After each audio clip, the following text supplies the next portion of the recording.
Hey, good morning, everybody. It is Friday. We are live, and I already see a comment from Rebellious Ruth, who, of course, you know, is the chairperson of the comments section. She's in charge there.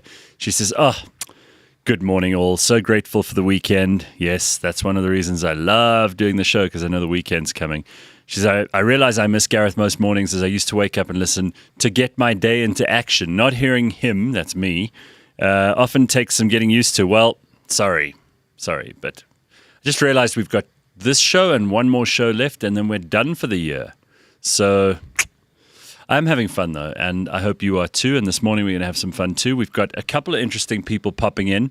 This is, I think, one of these guys that he's only really carved out a niche for himself in the last couple of years, but he seems to be making big waves. A guy called Birch, and he's going to be joining us in the last hour. We also got Ben on a little bit later, and Leigh-Ann she's going to be joining us online because she overslept. On the way in this morning, and I left early. Thank God. I don't know why. You know, sometimes you just realize, like, fate is on your side. So I left probably at about 5:10, which is usually much too early. And then in Midrand, I realized that there was a reason for that, because there was a car on its roof. It must have happened, I don't know, a couple of minutes before.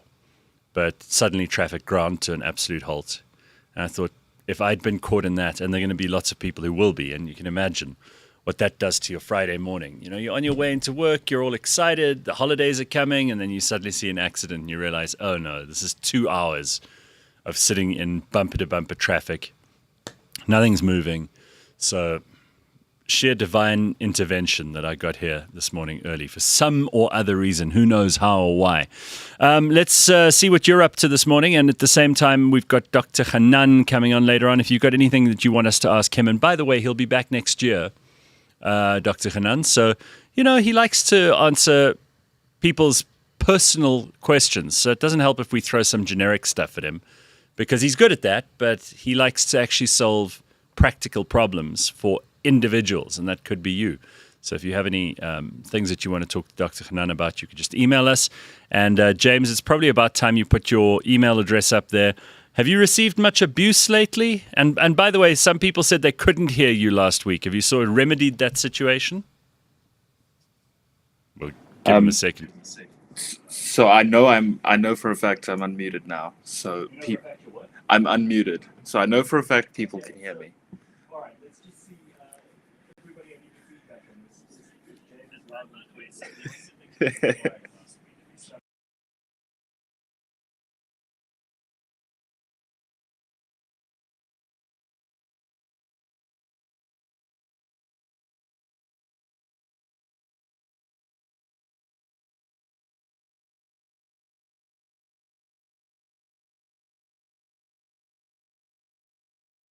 While the rest of us are taking it easy, it can't be a nice thing to, for example, work on Christmas Day. And I know some people who are doing that. So I reckon that's probably one of the things that would be a deal breaker for me if I had to find myself working on the 25th. Not because, again, I'm particularly religious about it, but I love Christmas, and it's just one of those days that I can't imagine working. Okay. We got a few things to get to today. I see Gray saying, no holiday for me yet. Finish next week. Have a ton of work to finish. Good. I've just discovered already there are people whose emails are being auto-replied to, like, we'll get to this next year. I did have a call on Wednesday with some people who are busy putting some last-minute touches together on a couple of things for the end of the year, and they seem to be in full action mode. So there's still people doing their thing. Yesterday, says Lauren, I listened to a show from 2 years ago that I missed. Desperate Times. All right, well, sorry. We've actually had some really cool guests this year, and normally we do a bit of a retrospective, but I mean, just in the last couple of weeks with Dumi and Nina and Gilly, and you know, these are like three of the funniest people in the whole country. So I'm just thrilled that they were here in the last few weeks, because it also makes it feel a bit like a holiday. Okay, let's see what else is going on. I see in the news, well, there are a couple of stories in the news that we need to be paying attention to. Some of them are really quite stupid, but apparently, this is now according to Monwabisi Thethe, and I love Monwabisi Thethe. He's one of the smartest people in South African politics. He always says something that's valuable, useful, interesting, and pretty much unassailable. Because the guy has the most incredible grip on just how dumb politics in this country really is. He said that President Cyril Ramaphosa's address at the ANC's National General Council, apparently they had a whole ceremony, they lit candles. I think the ANC is starting to smell the reality of the garbage disposal that they've lit on fire that is their party. So Monwabisi Thethe says, the president is out of touch and still promoting outdated policies that voters have already rejected.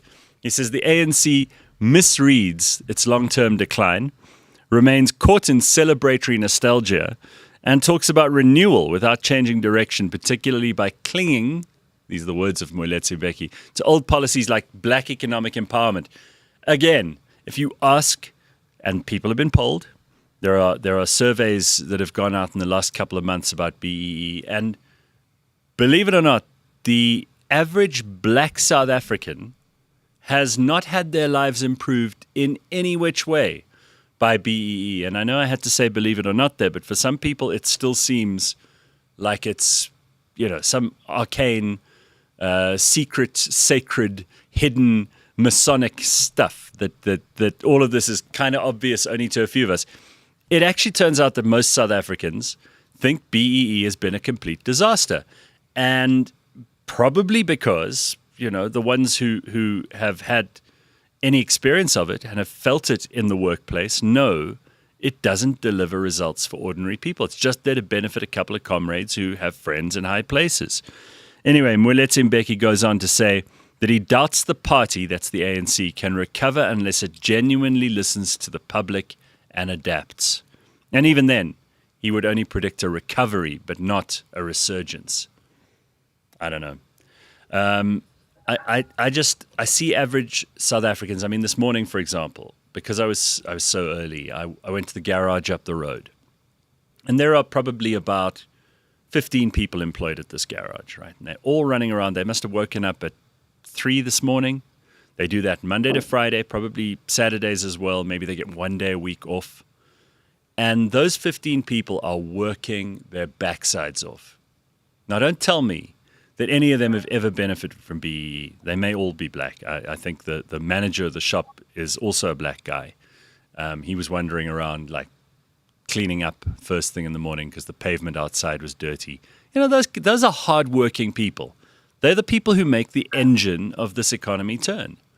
And those people are not affected positively or negatively by government on a daily basis. They just get on with it. They have to. They've got mouths to feed. They've got bills to pay. They got shit to do. And those are the people who I think often get forgotten about because we hear from political analysts, we hear from politicians, we hear from economists, experts, all these people in the white collar jobs. And frankly, there's a reason that AI is replacing more of them than the blue collar people because maybe they're not so expert after all. All right, so let's get to a couple of comments here. Patrick says, it is logical, but of course, on social media, it's made out as if black people mainly support it. Again, social media, no barometer. Well, ask people. This is what I would suggest you do. If you are unsure, again, it doesn't matter whether you're black or white or Indian or colored or whatever the hell you are. Ask the people in your life. Have you ever been either prejudiced against or benefited? Have you benefited in some way from BEE? I guarantee you most of the answers will be no. I don't. It doesn't touch my life in any way. And the ANC is just absolutely hell-bent on it because, of course, as we've seen from these Madlanga Commission hearings, so many comrades have benefited from it, right? So those are the guys who care about it because they've made tons of money. Cat matlala type stuff. So that's going on. Not that that's an important thing, but, the ANC like to end the year with some kind of attention seeking. And another big story in the news is that the city manager of Ekurhuleni, she calls herself doctor, but I guarantee you she's not a medical doctor. And again, I just have to say we've probably covered this ground before. But if you are an academic doctor, in other words, you qualified in some degree that isn't medicine, which is a practical thing. The reason you call people doctor is because if there's an emergency, they can come and fix shit. They can help somebody. They can, deliver a baby. They can give someone CPR and not have to worry about doing it wrong. There's a reason that we call people doctor. We put it in their title, and we allow them to call themselves that on when you board a plane and that kind of shit. But if you are an academic doctor and you go around calling yourself doctor, that's just sad. You're looking for attention. I find it extremely self-absorbed. And of course, it's an achievement, right? Like any degrees, it's something that you've done, you've earned. If it's an honorary degree and you call yourself doctor, it's even worse. But if you have gone to university, you have studied, you've got your bachelor's, your master's, now you've got your doctor's, lovely. Very proud of you. Well done. But unless you are within your area of expertise, the rest of us don't need to know that. That would be like, me making up some honorific for myself and going around saying, you must call me your excellency. People aren't going to buy it because it's just bullshit. And we do live in a democracy. We're not in a, feudal monarchy from 1300. But this city manager of Ekurhuleni, apparently the outfit that she was wearing when she appeared before the commission or in a video that was published a couple of months ago is so expensive that I think the outfit alone is like 2 months of the president's salary, the president of the country's salary. I do not understand why anyone in a country like South Africa, even if it's your money that you've earned, that you've worked really hard for, and it's legit. Let's just say you took a huge risk, you gambled, you built a business, you have to duck and dive, as we all do in this economy, to make it work. Business is tough. But let's say you've made millions and you decide, I'm going to splurge on a watch or something. I have no grudge against people who do that. If you are a public servant, to me there's a level of like awareness you have to have that if you're wearing Bulgari jewelry, which I believe she was, or a Dolce & Gabbana or Versace dress, which I believe she was, it feels callous, And especially if you come from a municipality like Ekurhuleni, which has been absolutely dogged by all kinds of corruption and just incompetence. She was principally in front of the commission, apparently, because there were very serious allegations against people who were under her authority, and she just did nothing about it. She's obviously too busy shopping in Dubai or whatever she's doing. And I think it just leaves a bad taste in people's mouths. So I'm not one of those people who says that you shouldn't be able to, if you've made money, spend it. But it does seem slightly odd to me that Dr. Imogen, I can't even remember her surname, but there we are. That's the one who's got all the attention. So that's the other big story of the week. Not that anyone needs to think about that for too long. The Tshwane mayor is also a doctor, says Bitcoin But. Oh, hello, ass. Oh, hello. Are you in your house? I'm in my house. I woke up in my house, but we brought out the I good woke up a little bit furniture. late. We've been doing different furniture every day, and we brought out the really good stuff today. We brought out the most expensive chair. Look at how Spartan the set is. I'm sitting at one of the desks that we use in the office, and we brought out the cheapest chair we could find in the office, and we're going to put you in there today. But now you can't feel it. Your ass will never know the delights of that really cheap chair. Aren't you upset? I'm certainly not upset, but it does look like a chair that it looks like a chair that may have not been designed by a man, which means that I would have been able to put my back into it. So it looked like a good chair. Okay, well, you'll never know. Too bad, Yeah. because by next week we're changing it again. In fact, James suggested one of his shittier suggestions, and there are a lot of those.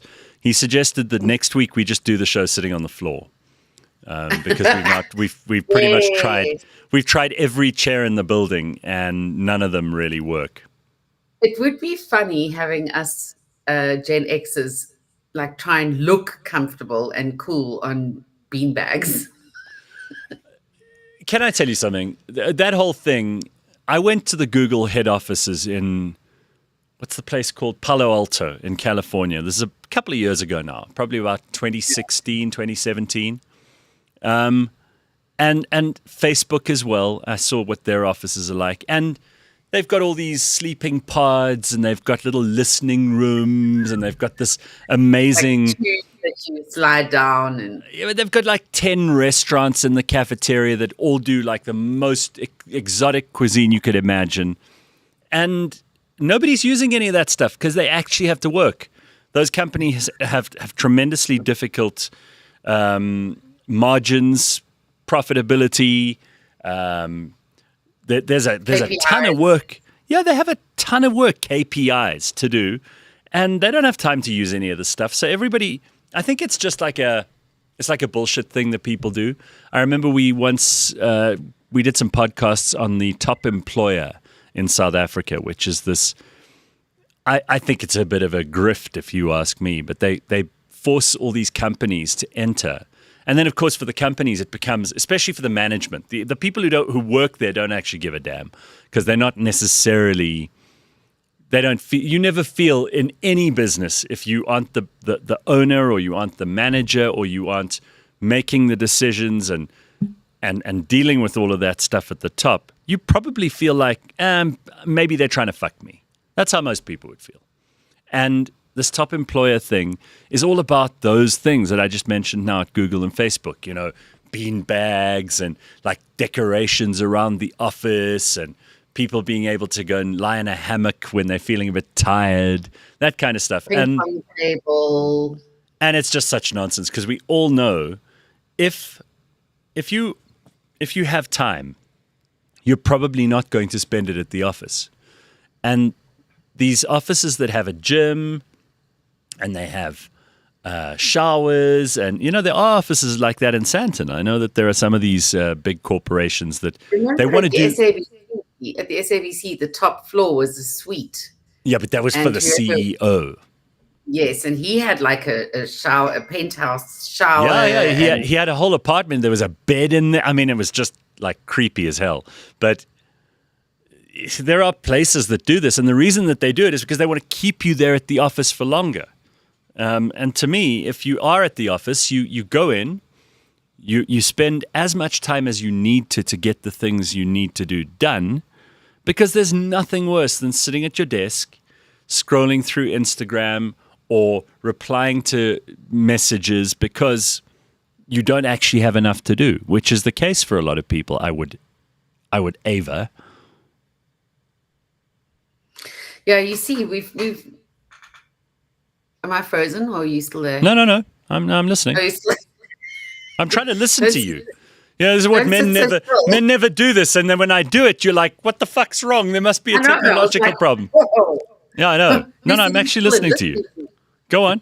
Right. I know. Never happens. So our office has taken the approach of the first point of call is an 8:00 online meeting. So on your phone, whatever, not in office. Yeah. And that lasts for about half an hour as we chat through what we need to do. Point is to avoid traffic, so you're not traveling at that time. Drive in afterwards so that you avoid the traffic. Have a lunch break, a proper lunch break at 1, an hour's lunch break. Finish off at 3. Right. Drive home, and then put in an hour or two's work when you get home without the traffic. Things like that just make so much sense. Listen, I've got this pathological problem with wasting time. There is absolutely nothing that drives me more crazy than wasting time. If you can do in 15 minutes what some people take an hour to do, I think that's the most wonderful personality trait, stroke talent, stroke skill that there is in the universe. I love it. I love when things end before they are scheduled to, because you've actually resolved problems. And of course, I'm not talking about just ignoring and avoiding important things that need doing. That would be wrong. I'm talking about getting shit done. There are a couple of comments here that I want to go to quickly. We were talking about that Ekurhuleni city manager who wore an outfit that Carl DeSantis tells me was 3.5 million rand. Her handbag alone was 600,000 rand. Her watch was 1.5 million. And she was running Ekurhuleni. I mean, have you been to Germiston or Kempton Park? Have you been to the factory place? You know, if Kempton Park looked like Monte Carlo, I'd say, you know what, honey, you can have as many watches as you'd like. You can dress up every day. We'll have a little fashion show. You could parade in front of all the staff. We'll broadcast it live on SABC1. But if you're running Germiston and Kempton Park and Benoni, and you think you're doing a Guatemala and Springs, you deserve a real rebuke from the public for even. It's also. It's like such. Is she working in? What circles does she live in? Because nobody else can see those. It's amazing to me, like who you try to impress, right? I often ask, what's the audience for this? Like who does she do this for? If she's doing it for the people she works with, most of those people are government bureaucrats who are not, if she's the city manager, they're not earning nearly as much as she is. They're probably resentful. They're going into work. They probably can't get shit done. She's probably making their life worse. So it doesn't matter what she dresses like. They hate her anyway. Turns out she didn't fire a bunch of people who were doing everything from sexual harassment to fraud and corruption. So that was part of the reason she was there. But I'm asking myself as I watch her strut around, and by the way, like the worst attitude that I've seen at this Madlanga Commission. I mean, even Kat Matlala, who is an absolute gangster, right? He's a gangster, and I don't mean that as a compliment. Yeah. Even he had the humility to know that he was in front of the glare of a public and a bunch of parliamentarians, members of parliament who were quizzing him because they are not impressed with what he's done. So the last thing you want to do is like have an attitude. This chick, I mean, talk about mutton dressed as lamb as well. I mean, makeup, the hair, the outfit. She thought she was auditioning for like a role on Big Brother or something. She was going for top billing. Yeah, and it's like she's obviously grown up with the idea in her head that if she has expensive stuff on, people will value her more.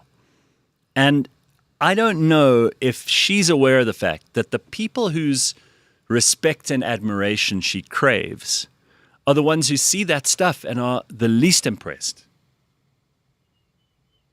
Yeah. You know, the ones who, the people in society who you would like to have the approval of are not the ones who are impressed with a 600,000 rand handbag. In fact, they'll probably recoil in horror at that. And I saw Helen Ziller is like, she's got this between her teeth and she's like not letting go. She's been walking around Johannesburg too, pointing at potholes. The DA is filming. Have you seen those?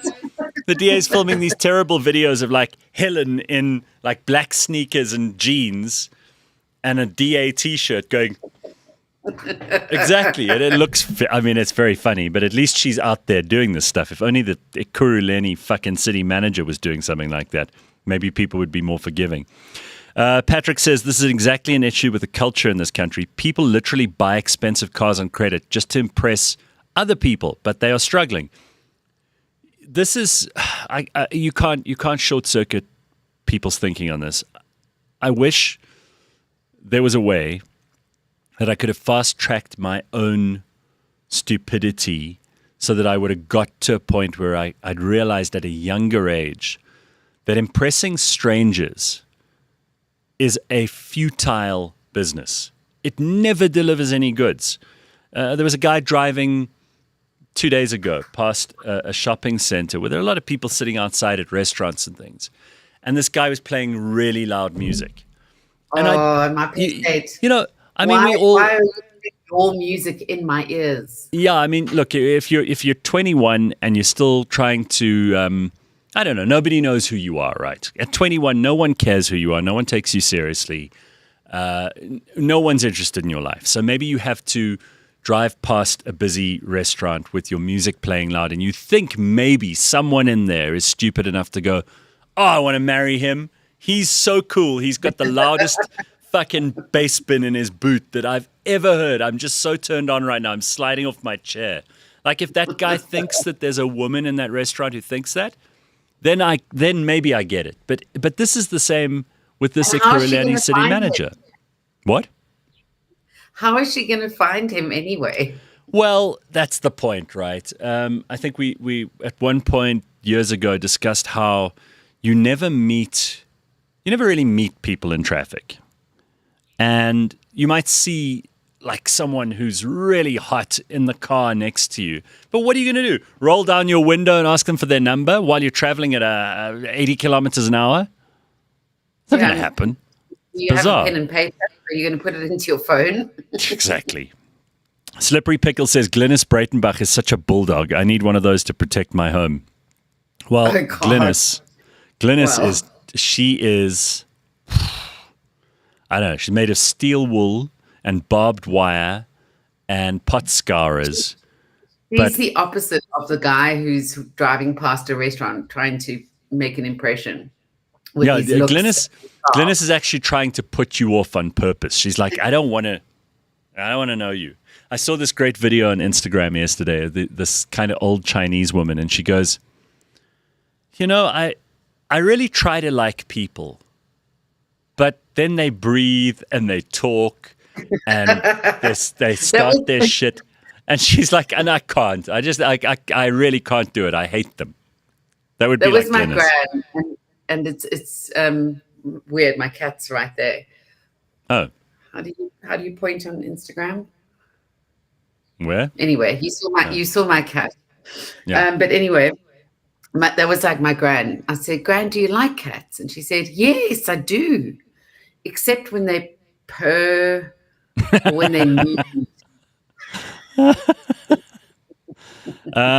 Apparently, the Nobel Peace Prize was given out this week, and the laureate there, says Herman, gave a brilliant speech. It was very inspiring. So maybe I must check that out. I must be honest with you, I've never actually seen a Nobel Peace Prize ceremony. Have you? Oh, like snippets many years ago. But you no. never watched the whole thing. It's not like the Olympics opening ceremony or. Like, is it even broadcast? Where do you watch it? I don't know. Maybe you can get it on the internet these days, but I'll look it up after the show. Apparently, she was very good. She's that woman from Venezuela who got the award, and she was extremely grateful for it and said this is when they announced that they were going to award it to her a couple of months ago. And then she mentioned some other people in the world who are doing great things, which I always think is like that shows you that this is a person who's connected. If you ask the Ekurhuleni city manager, she'd just talk about herself. Bitcoin Butt reckons if you meet someone hot in traffic, you follow her to her house and ask for her number there. Yeah, that's going to go really well. Like on the way, she's going to be calling the police going, this weird guy is following me. I mean, James tried that. That's how he got his girlfriend. If you end up at a police station, then you know you've done bad. Yeah, I think it's about at that point that you realize, I might have made some bad decisions, Listen, I'll tell you something. James is a very good person to have calm you down in a panic. Why? Because this morning I woke up, I'd obviously overslept, and upon realizing that, he said, no, you're good. You're good. Oh, shame. That's, you know what, he does have, he has a low reactivity to things that you can't do anything about, which I love. I mean, that's the right way to behave. If you can't fix something, you just got to accept it and come up with another plan, right? Yeah, I don't see the point of panicking. There's no point. I mean, There's no point in panicking. Fine. I'm actually, I do agree with you. It is the season to be jolly, and we're giving compliments all around. But if you if you think James is unflappable, and he does deserve credit because he isn't a panicker, that's a good thing. James, take that, put it in your collection of positive personality traits, and know that we support you. We're very grateful for that. But if you think he is unflappable, I think if Flex's house was on fire, he would just stand outside and go, "It's going to be all right." That's so true. I mean, the two of them would stand next to each other and just watch it burn and go. Often, I'm thinking, oh my God, do the show and this has got to happen. And where are these guests? And the two of them are like, huh? So, at least it's calm. At least it's calm here. That's all I could say. Gareth, all right. you'd be going, if you and I were watching a house burn down, you'd be like, oh my fuck. And I'd be running with water already.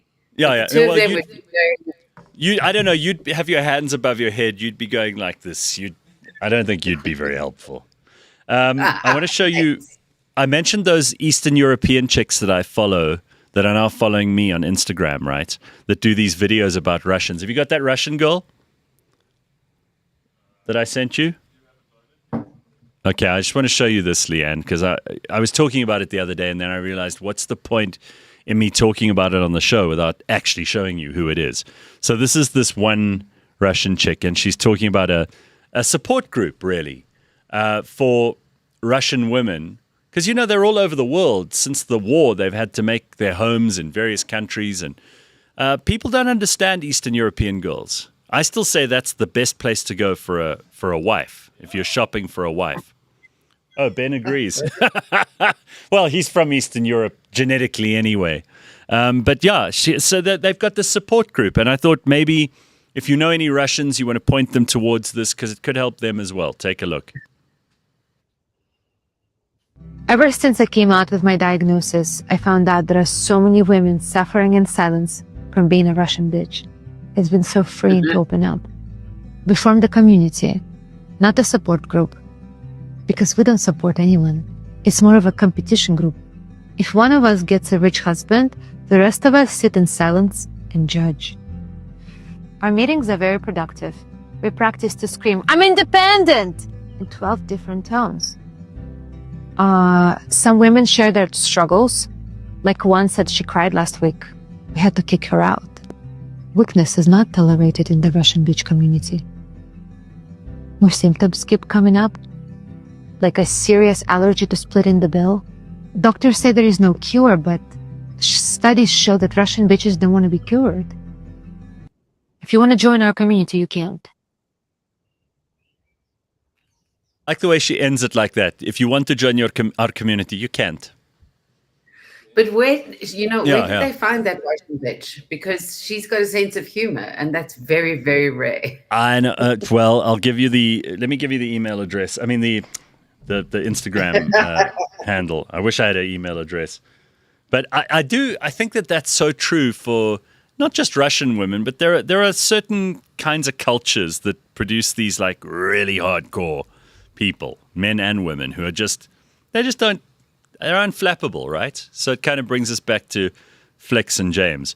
How are you, Ben? What's happening? Yeah, great. Thanks, Gareth. Second last Friday of Fridaying with you. I know. I cannot believe, and this is a thing that everybody always says, that we're already halfway through December because it doesn't even feel like December's begun. Of course it has. I know that. I know. But there is a reason that this happens, by the way.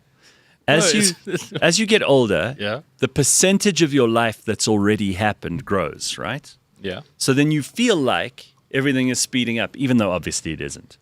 But feels like is kind of important. You know how they give you the weather feels like? Yeah. So they say, well, it's 23 degrees, but because there's a wind, it feels like it's 18. But if we go into the archives of Gareth Cliffness at 22, you were saying, I can't believe it's December. I can't believe it. No, it's wishful thinking. All right, it's wishful. It's bad habits. It's wishful thinking. All right. I do want to talk to you about something else that we've touched on before, and Leigh-Ann must join in on this because I think she's probably also got experience with it. Is these people who are saying now at this time of year, oh, I've been working so hard. I'm so glad it's December. I can't wait for some time off. And often they are the laziest people. That's a fair... Right? Yeah, I think that's fair. I don't hear people who are busy. They're too busy to think about how they need time off. They've got 100 things to do. What's that? Exactly. The whole thing is everyone's like, oh my God, I can't wait for Christmas and time off. Yeah. I can wait for it because I actually need those days in order to do my work. I can't afford to have those days off. But speaking of which, I actually put in my leave last night. Yeah. And I only had to put in 3 days. So And when are you off? I had to take the 3 days before Christmas because the rest is like weekends and shit, and then you're back at work. Yeah, do you work in a gulag? Sounds like you work at a Russian sweatshop or a Chinese sweatshop or something. But what irritates me is that everyone has this fantasy about how nice it's going to feel at Christmas time. You've got 3 fucking days off, and then you're back at work. And then it's back to the grind. What do you say?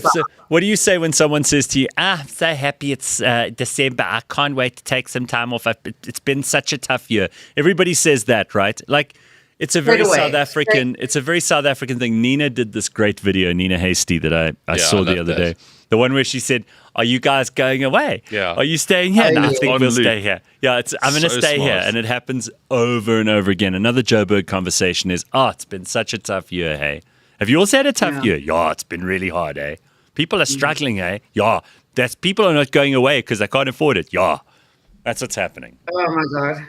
Can we get back to Guantanamo marketing where Leigh-Ann works? Leigh-Ann, you look... Guantanamo marketing. So your question was, what do you say when people say, what are you doing this Christmas? I'm like, I'm going to work. I've taken leave, but I'm working on those days. Leigh-Ann, blink twice if you're okay. Day never finished. Master got me working. Someday Master set me free. That's Leigh-Ann's song. Yes, sis. Oh, gosh. I don't know, guys. You know what? I actually haven't taken a December off my whole life.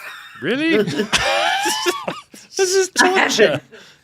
You're actually the real victim. Like we're talking about this as if it's... I take my laptop on holidays. And Can we I'm interview there. Leigh-Ann's boss at some stage? Who is your boss? Satan? You know what? I'm going to make Joseph Stalin? What do you think what do you think we should get out of him if I make him? Goon says, stop complaining. It could be worse. You could be working for P. Diddy. Well, not now because he's in jail. But you might have worked for him once. Imagine all of the terrible assignments he would have given you to do. Have you watched the documentary? Yo, we need more baby oil. How dirty you must feel. Like, actually, how dirty you must feel being around that guy. Like, I haven't watched the documentary, but people keep talking about it.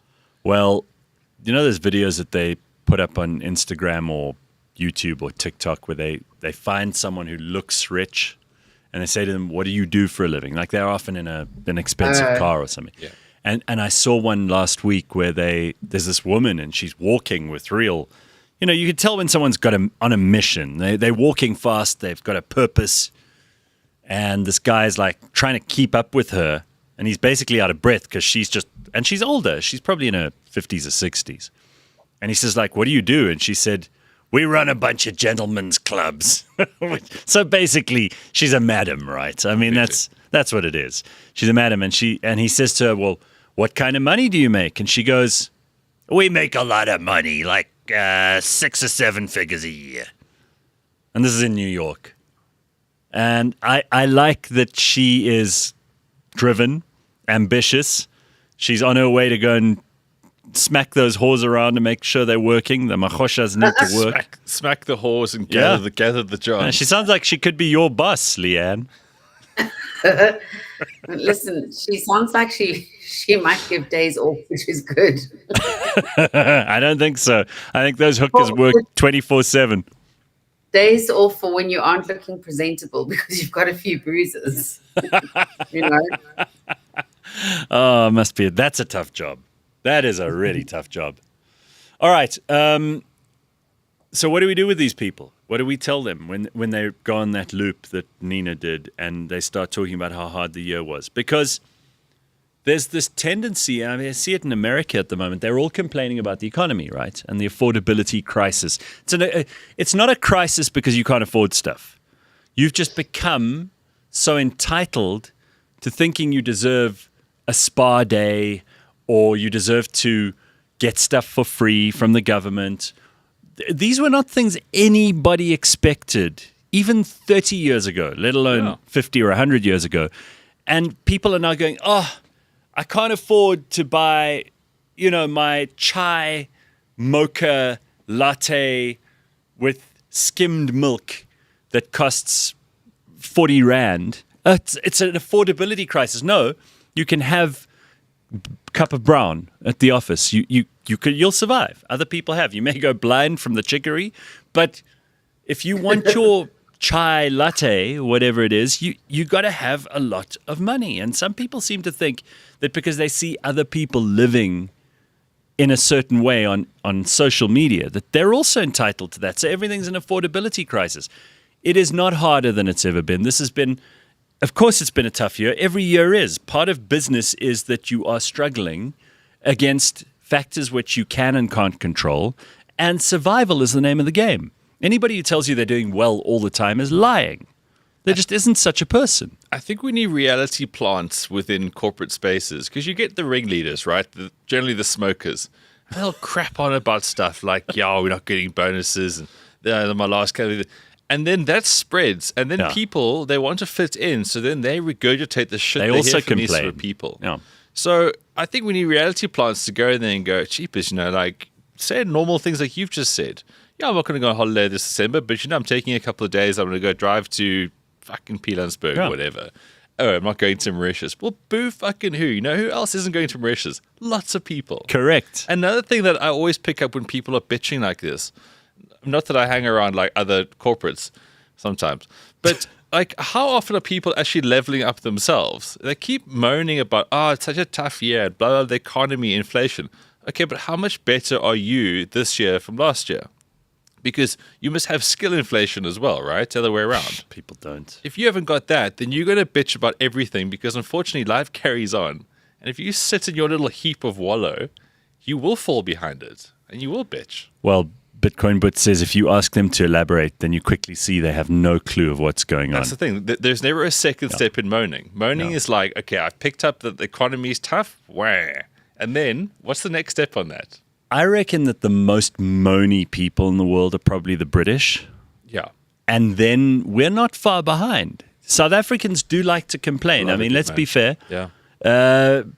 It's what people do, right? Love it, Gareth. Waiting for UIF currently, so I pray it goes well. Cut your cloth to fit your needs, says Rebellious Ruth. That's Unemployment Insurance Fund.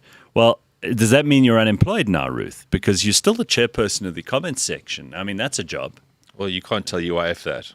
You can't. They might not cut the check she's looking for. No, I don't think that they'll pay for that position. I mean, chairmen on most boards don't really earn a salary. They go to 2 meetings a year, so I'm not going to get involved in your finances here, Ruth. But I do think that it's become like people think that life always has to be pleasant and happy and comfortable. Good and comfortable and safe, right?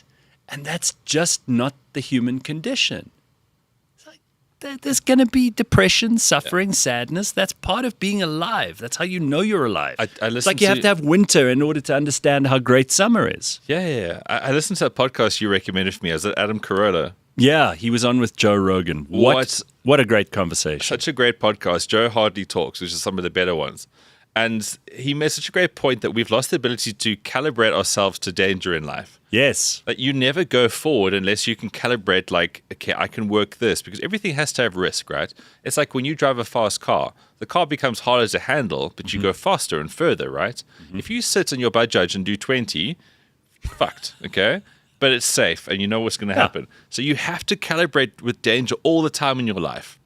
The whole thing about COVID, the big fuck up there was that no one ever calibrated the danger. They just shut everything down. They went 20 in the Bajaj, which is not my way I'm going to always see safety. And it's such an interesting way of looking at life, is that as we get older, we sort of go away from that. Mm-hmm. But we should just go, okay, I'm maybe not where I was in 20s, but I can still roll the dice with this, this, and this. And people forget that. Yeah. Ass, are you still there? Is she still there? Yeah. Oh, there she is. I can't hear her. She's on mute, but she's there. James, you turned her off. No, her boss is turning No, it on. turn myself Did off my own. your boss came in and switched it off, Her right? boss has GPS tracking on her. He's like, Show us your Five.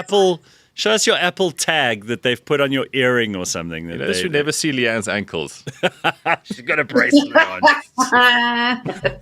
guys, oh gosh. No, but you know what? If you are that Bajaj and you are just traveling safely, you think you're safe, but you're actually not. You're a hazard, and someone's Yeah. going To to rear others. end Yeah. you. Great point. Yeah. So there was a- Rear end you. Great point. You're I too did- slow. I did love that Rogan and Carolla talk, because obviously they're both real pros at this, and I could listen to either of them just talking on their own. But it was funny to me because Adam Carolla was before even Joe Rogan, right? So he was probably one of the great godfathers of podcasting. And I know him from before that, when he was doing, shows on TV and he was in radio. But most people would have got to know him through podcasting. He's got a huge audience, but he used to be in construction and all kinds of interesting stuff before that. Like a real hard worker. Well, a man's in reality, right? Yeah. Having to calibrate danger every day. But I loved that podcast because he almost broke Rogan down. Like, he exhausted him. Like, Carolla's got so much energy. And I love Joe Rogan, don't get me wrong. I like a lot of these guys. I know how much energy it takes. You have to be completely focused when you're having these conversations. Otherwise, they don't go anywhere. And Adam Carolla just seems to have exhausted. Like, by the end of it, you'd hear Rogan was like, oh my God, I got to end this thing. It's just too much. It was great. But he And holds on loved well, it. and he- No, he loved it. Everybody. And I recommend everyone listens to it. Another podcast I heard this week, which was really good. The guys from the All In podcast were talking about precisely the same thing, but in a different way. And they were talking about how Google, which keeps coming up this morning, Leigh-Ann, the guys who are running OpenAI have got a serious challenge on their hands. Sam Altman from OpenAI is being challenged hard from Google and their Gemini, which is their AI. And apparently Gemini is just shooting the lights out at the moment. And the competition is so fierce in Silicon Valley right now that the key component to success is your capacity to take risks. So again, this goes to like not playing it safe, right? And one of the reasons that Google is back on the map in terms of their AI, and they realized that they were just old and sad and predictable, is because when you're the incumbent, when you're in the position of being first, and people know you're in the lead, you tend to then start putting various procedures in place to keep yourself at the top. And that is a counter to risk strategy. Yep. You have to actually take chances and put your cock on the block, and then you get the results and the rewards. So it's a funny thing. It's almost counterintuitive that in order to succeed, you have to keep risking. Even when who would think that a company like Google needs to risk anything, right? And most people who manage and who are not the founders of companies are the kind of people who just want to keep it safe. Yeah. They want to protect what they have. And that sort of attitude just never leads to success. Well, the middle management, you're managing. Yeah. It's in the name. Hey, there's Hanan. Speaking of taking risks, don't you? Joining us on a guys. Friday. I know. Don't you have something to say about this? Because I think you've touched on it before when we've spoken to you about how this desire, this need almost for humans to take risks does reap the biggest rewards. The people who play it safe, they may live longer, they may have a little more comfort around them 90% of the time, but it can also be extremely unfulfilling, right? I think the people that don't take risks don't live longer. I think the attainment of purpose and meaning in life is right at the precipice of your comfort zone. I think that's where we grow. That's where we adapt. That's where we overcome. That's where we level up. you don't have a choice. The truth is you either level up outside of your comfort zone or you decay and die. So as much as you think you are risk averse, you don't have a choice to be, because the choice is not between staying in my comfort zone and being comfortable or stepping out of my comfort zone and being uncomfortable. The choice is between stepping out of your comfort zone and growing or staying in your comfort zone, decaying and dying. Those are your two options. And what Ben said earlier, which I liked, is people love to complain about, oh, it's been a tough year and I need a break and everything. But what have you done this year to level yourself up, to make yourself more skillful, more useful, more adaptable?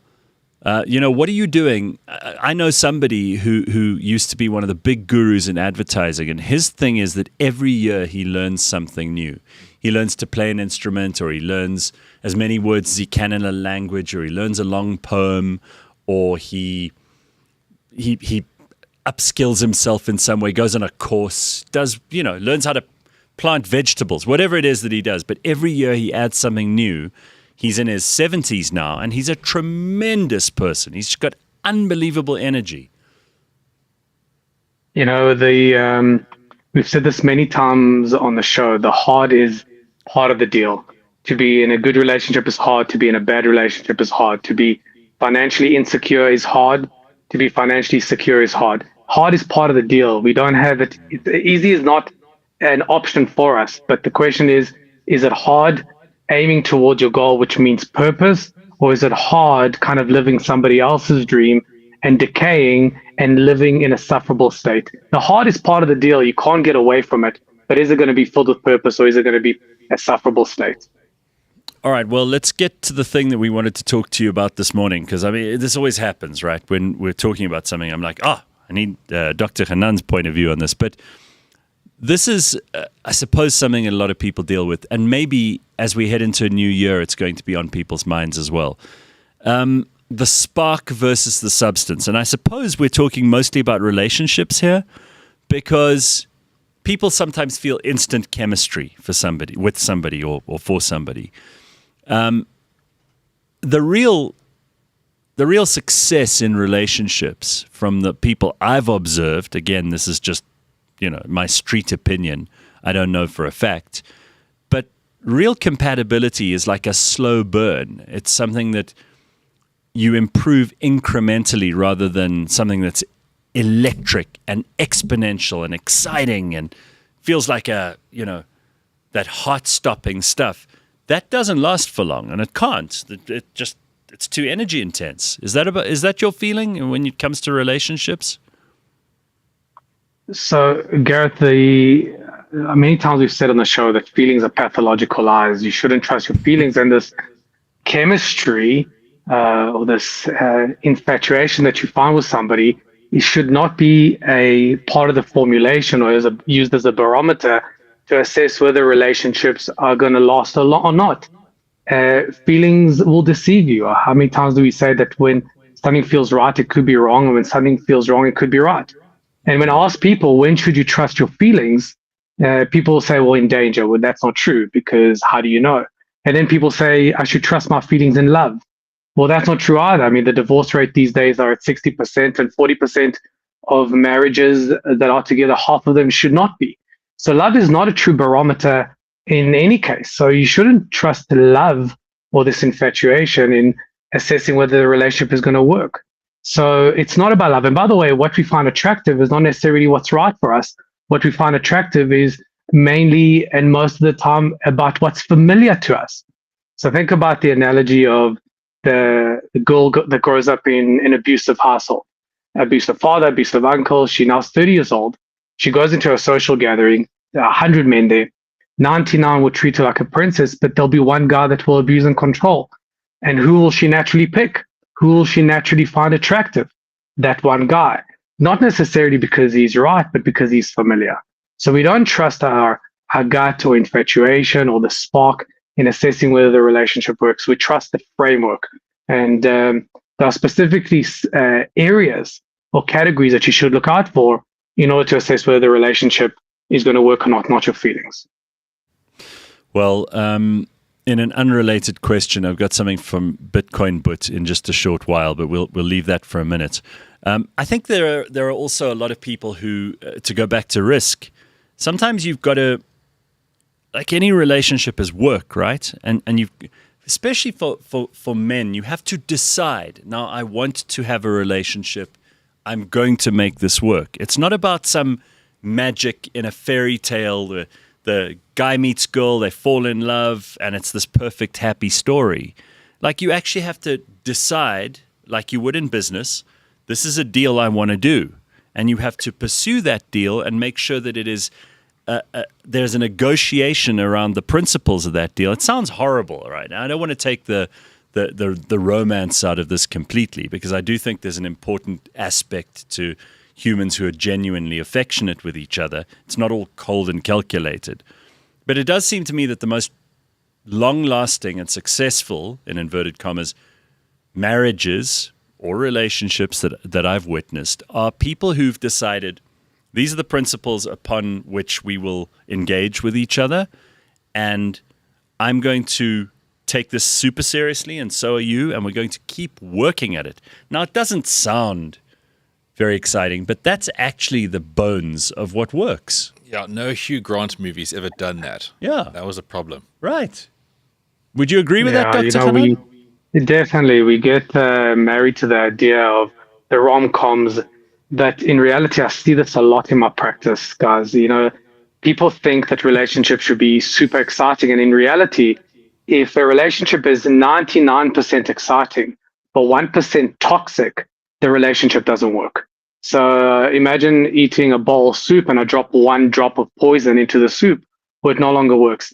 In reality, listen to this, and this is not really romantic or sexy or exciting, but in the best relationship, it's probably 10% exciting, 35% okay, and the rest is just admin.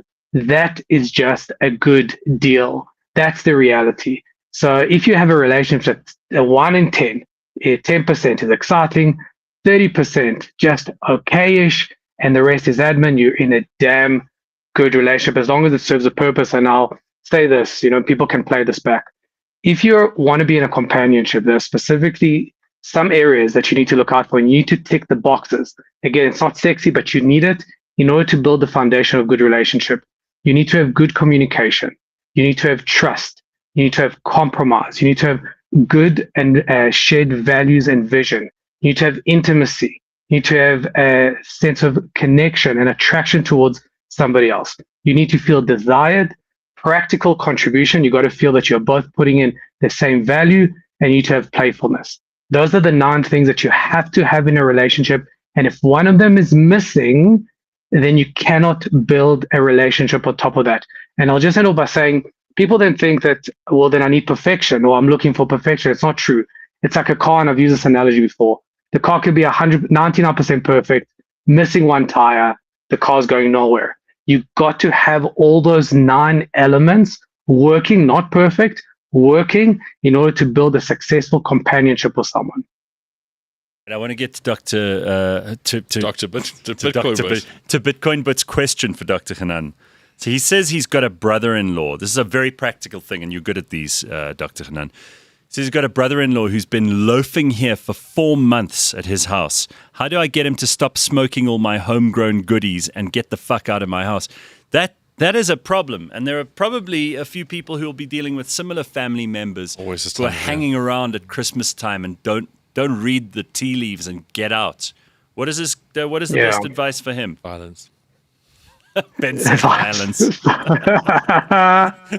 So the best relationships is where the rules are communicated clearly. It's give and take. So in mature relationships, you don't have to be very explicit in terms of these rules. But the moment you feel that you are being taken advantage of, you've got to be very explicit with your rules. So this is what I'm going to give you. I'm going to pass the ball to you, and this is how you're going to pass the ball to me. If you don't pass the ball to me in this way, if you don't adhere to these rules of the game, then we can no longer play together. Those are healthy relationships where it's a give and take, the coin theory. He says he's 43 years old, so he should know better at that age. He should be able to read the room. Yeah. Yeah, you should. But a lot of adults are children, and they don't read the room. So if they don't read the room, you got to read the room for them. Yeah. All right. I think that's it's quite enough. We have you on one more time this year, next week, and then we're off on holiday. Are you taking a break? No, it's been a tough year, hey. Thanks, Dr. Hanan. Very good. See you guys. All right. I wish I had the opportunity to hear something like that in my 20s. I know. And people are probably listening to it now, but if you don't want to hear it and you're not ripe for it. But it's just, fuck. This is the thing about you get older. You love where you are, what you've done, and who you've become. But you think like, shit, if I just wasn't so fucking stupid when I was younger. Yeah. And you can't have regrets in life. But what he just said now, wow. Because when you're young, you actually meet lots of women. And you're so fucking stupid and titties and boozing and all that kind of stuff. And then you get to the enlightened age where I sit now and you meet fuck all, right? Ever. And now you're going, I'm smart, I'm fucking capable, I'm solid, I'm dependable, I'm all of these things. But the well is dead, it's done. It's like you finally go to battle. You got the armor, you got the plates, you got the horse. It's like, no, everyone's fucking dead, bro. You swing your sword somewhere else. Oh my God. You got that motivational talk last week from that estate agent motivational dude in Cape Town. I mean, has your life changed? I'm just carrying myself. I'm just carrying myself with that shit. But Ben, I think the difference between you and I there is that your well may still be welcoming, but my well is like the lid is shut. I don't want anyone near it. I've developed this great look on life and wisdom and all the rest of it. And part of it includes I don't want anyone near that shit. Yeah, she's become the proverbial cat lady from The Simpsons. Probably a clause in a work contract. And you know what's so bizarre as well is that I'm down to one cat, so I could actually be catless, and then I don't know what we're going to rely on. Yeah, I'll have to get some kind of weird pet.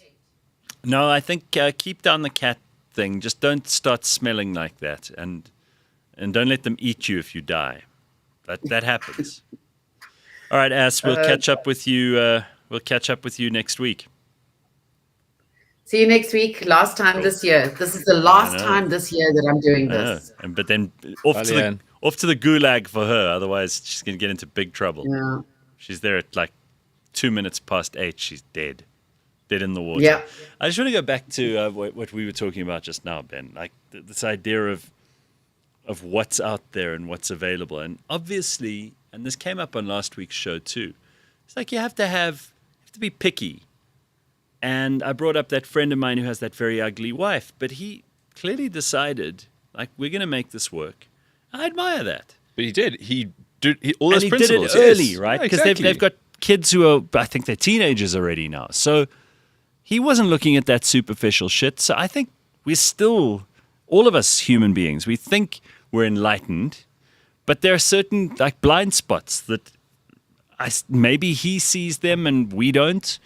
Maybe there are people who are doing things in business, things in their friendships that we just don't know about. We don't see it. Yeah, I think it's a gift to not be so dependent on certain things. And, you get hedonists who can't control themselves. Sure. Then you get people who are so minimalistic, like your friend, who just needs a good woman in his life. And good for him. I can't live that life. I don't envy him, and I'm not jealous of him, whatever. I'm just not wired like that. So I am so happy for him. But it's not something you can do. Tukalosh says, just grab a granny. That's the way to go. No? Look, guys, everyone's got their story in life, right? All right, I want to correct something from last week before we carry on. I said last week in passing, wow, Kelly Osbourne, the transformation is incredible. But I saw pictures of her this week, and I have to correct my position. Show those pictures of Kelly Osbourne. She was at some launch or something, doing a celebrity appearance. That's not. She's not good. She's in her 40s. She's my age. She looks fucking old. Show the picture with her and that 52-year-old woman. There we go. The woman on the right is 52, and she looks great compared to Kelly Osbourne. What the fuck's going on there? So Kelly Osbourne was fat, right? Yes, very. So your body goes through some turmoil. So she got it back on the straight and narrow, but she had work done, obviously. And work. She looks as old as her mother. I don't know what's going on with the hair, with the makeup. There's just a lot going on. Coloring goes into it. Like the Chardonnay woman on the other side. Chardonnay She's woman. natural, but she's got the natural colors. She's a Chardonnay woman. You can tell she knows her way around a bottle of Chardonnay in summer. But that's a natural thing, right? So she has natural colors around that. Right. Kelly doesn't. Kelly has probably She looks healthy, that woman on the right. Kelly's probably had did she have the stomach staple thing? She don't quote me on this, but she might have had the gastric bypass surgery. Maybe. And then she has like a certain nutrient sort of balance that she has to have. That'll age you as well because it's not fun. Other woman, she's clapping lasagna and she's looking good. Probably clapping grappa on holiday and she's having a jolt. Have you got that video that the guy who's talking about some of the stuff that we've already been over, coincidentally, and he's talking about like how you should approach a woman, and maybe this will be useful, for those people who are in their 20s who are watching and listening to us this morning and don't want to be stupid like Ben and I were when we didn't take advantage of opportunities that were plentiful. Maybe we still are. Some of you guys out there are just way too smart for your own good. You want to get laid, and you want to get laid fast, I'm telling you right now, you need to start retard maxing. There should be nothing intellectual going on in your brain when you're approaching and talking to girls. I used to not even approach or talk to girls because I thought I didn't know what to say. And I think that a lot of people get hung up on that, but that's actually how it should be. You should go into every interaction with a girl having no clue what the fuck is about to come out of your mouth. And those usually end up being the best interactions because it's just like you're just saying shit and you don't give a fuck. You can maybe plan out like what your opener is going to be, but that honestly doesn't even really matter. That just gets your foot in the door. From there, it's just good vibes, a nice little feel-good message that makes you enjoyable to talk to, and a retard maxed attitude. Just fully anti-rational, fully anti-intellectual, and you're just vibing. I'm telling you, if that's how you approach a girl, she's going to want to know, like, how is this guy so bold? Like, how is he just coming up to me, behaving like his shit don't stink? One of the great modern minds right there. Yeah. I don't know how it works for people who are trying to connect on an intellectual level, but that's not what makes people click. It doesn't. Like the exact same thing works in business, actually. You can go full retard and land good clients. Yeah. Not like full retard, obviously, but I mean like... But kind of near there. Yeah, never go full retard. Aim lower is what we're saying. Just like, especially when it comes to applying your mind, you think you have to impress people with how clever you are. Clearly, that's a dumb strategy. No, like keep that one in the chamber for like substance later. Like you say, compatibility is a slow burn. Keep that good shit later on when it actually means something. She must think you're very, very stupid in the beginning. Or just or very average. Just be confident. That's all you need to open the batting and then later on she can go, wow, this guy hasn't got an IQ of 70. Yeah, there's actually stuff going on here. But it must come later. Yeah, it's like when you go to those grotty restaurants, like, I'm hungry. But then it's like, wow, the appetizers are really great. Oh, look at these mains. Oh, look what they do with this. And then it's like, fuck, I've had a good time. That is exactly right. Yes. I think I'm glad I found that guy's clip and you've added substantially to it. No, he's completely right. Very good. Maybe James can advise, seeing he's the only one in a relationship this year, says Judas. Yeah, that's true. James, do you agree with that? Be stupid at the beginning?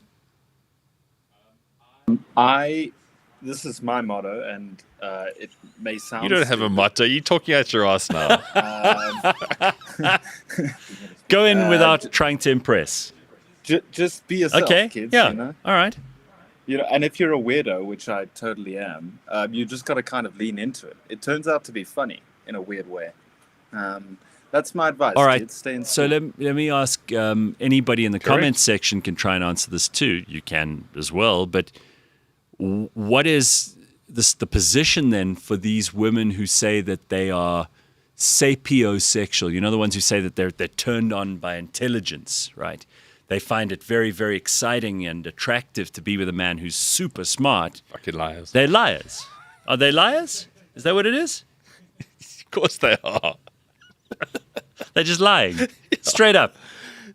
Dishonest, deceitful. What they are is that they're success philosexual. See, it's a cuck word, right? They're attracted to success, not fucking intelligence. Oh, look, he's such a brooding intellect. I heard a fascinating conversation yesterday in another show I was listening to.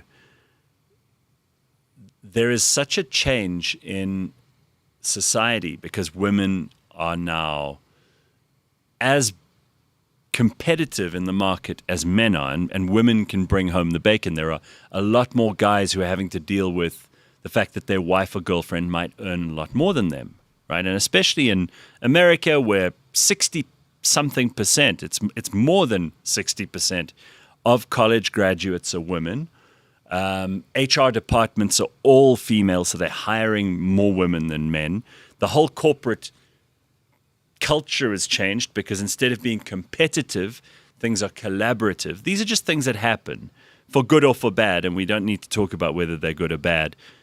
But it has created a relationship dynamic where you suddenly have women who are, let's say you're a independent boss girl who's operating at 8 out of 10 every day. She is probably not going to want a guy who's a 9 out of 10 because they won't see each other. There won't be a relationship. So she's probably going for like a 6 out of 10 guy who's, he's like that dude in the clip we just saw. He's going to go in retard maxing and he just has to look good. And it's almost the exact opposite of what's been happening for the last couple of 100 years, where the guy wants a woman who does female things around the house and looks good and smells nice. Nurturer, supportive. Yeah. That's almost what like a lot of competitive corporate type women are looking for in a guy. But that dynamic is completely fucked, and that's not sustainable. So I know what you're saying, and you're dead on, because things flip, right? Everything in life works in some sort of flux. But the woman will then not... Every now and again, there's one of those moments where it's like, oh, fuck, I just need someone who's going to tell me it's going to be okay. And women, you can fight me on that all day, but you have those moments. We all do. We're positioned for this kind of stuff, right? Fight Ben. You can fight me on this. But there's a moment where I don't care how boss bitch you are, like the Russian lady, all of that kind of stuff. There comes a moment at some stage where it's like hazard lights are on, take the fucking wheel. And the thing is, if you have a dynamic that's built on, That's right. I've got the wheel, I'm the captain now, you can't have those moments. And then there's like this guilt, like, oh, I must be strong. And it's just not a healthy dynamic in the long term. You're going to have those wobbles and all fall down moments.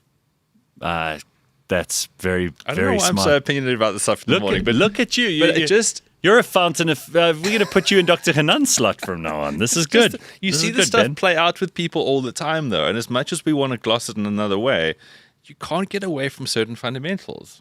It's...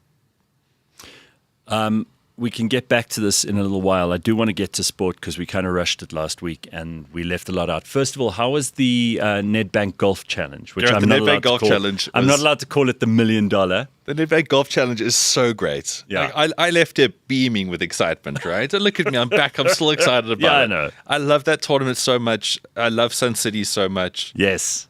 We were in the Emirates box, so we were like right on the 18th green and obviously got pretty deep. Gary was there. Gary, it's So Ernie Else was there. It's everything. And you know what? People say, oh, the field's not that great. There was good golfers there. The field was great. The weather was perfect.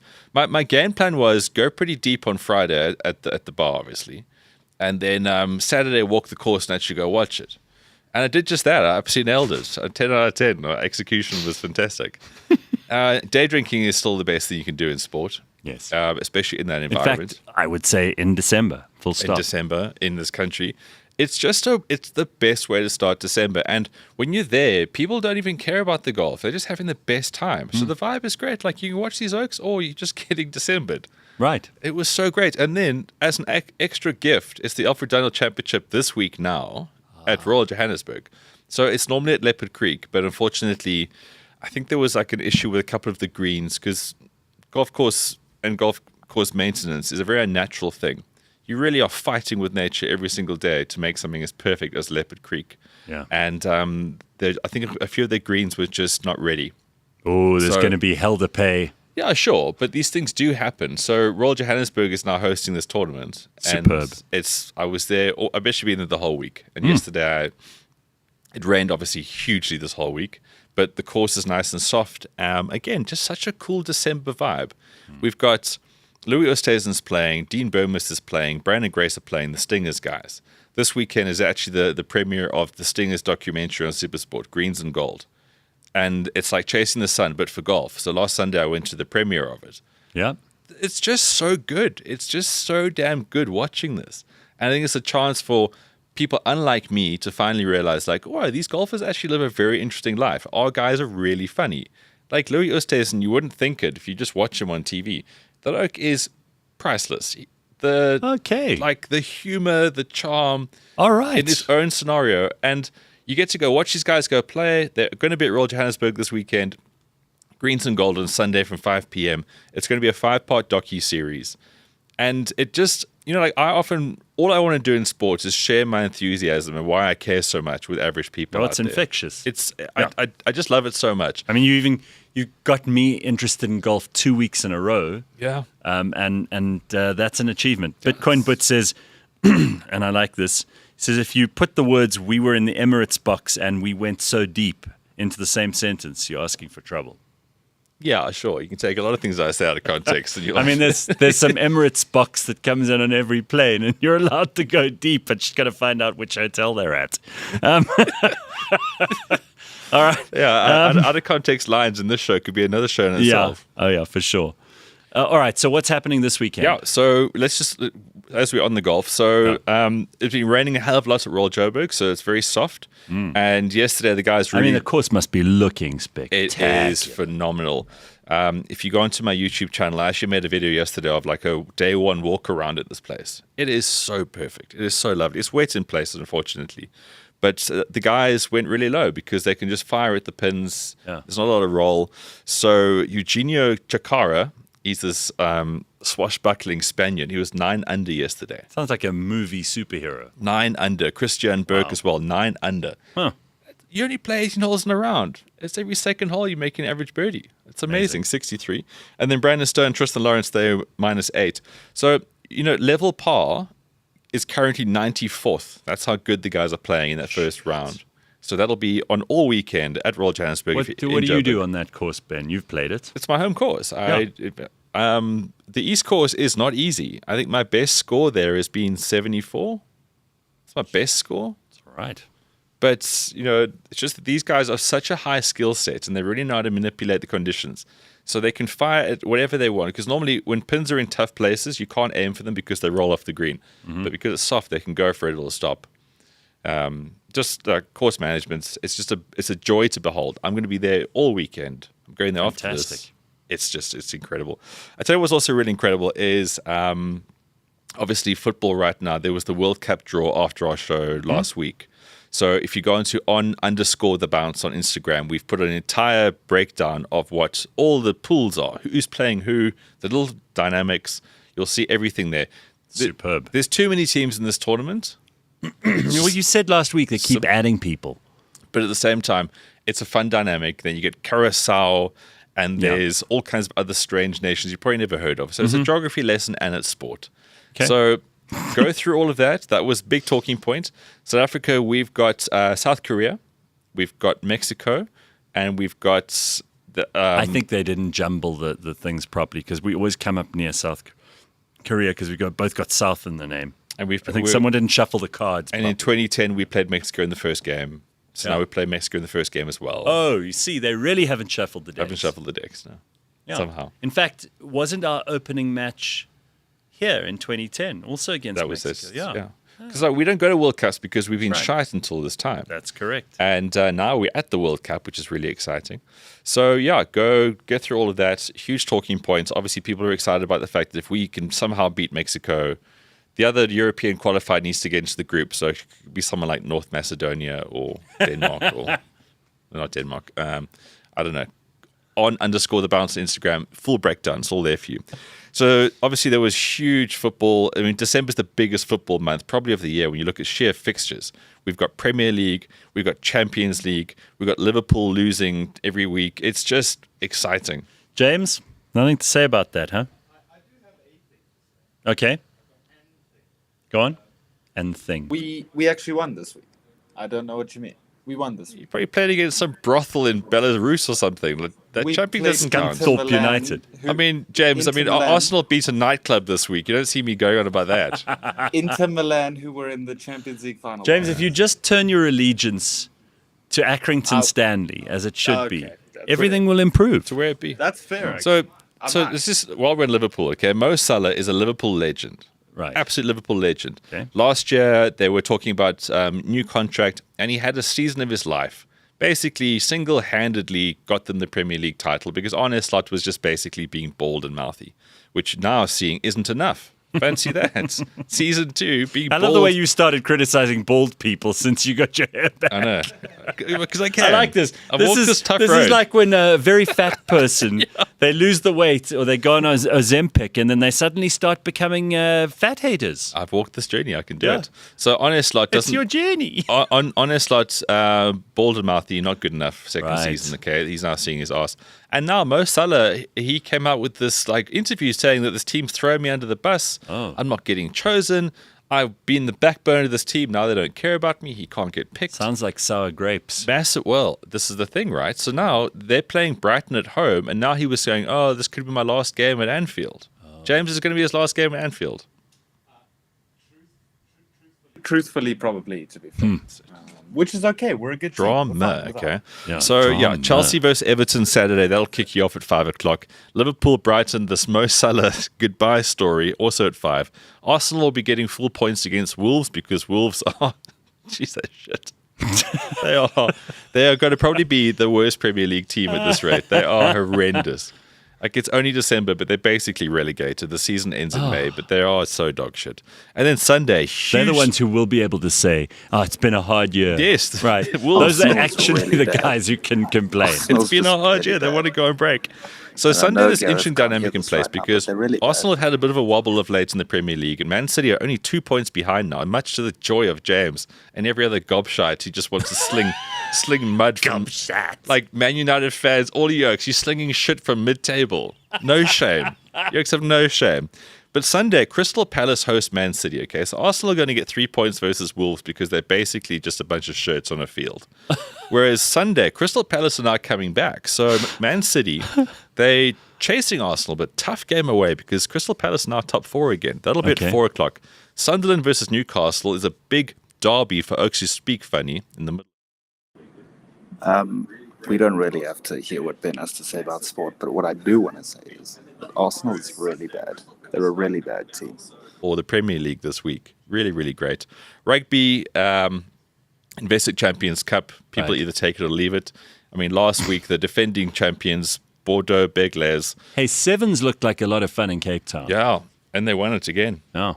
Just really great. I mean, I saw loads of people posting stuff from that stadium in Cape Town, just Oh, it's a seemingly draw, huh? having the time of their lives. If you're a young person, Yeah. jeepers, you should be going deep in there as well. Yeah, right. What a jaw, what a time.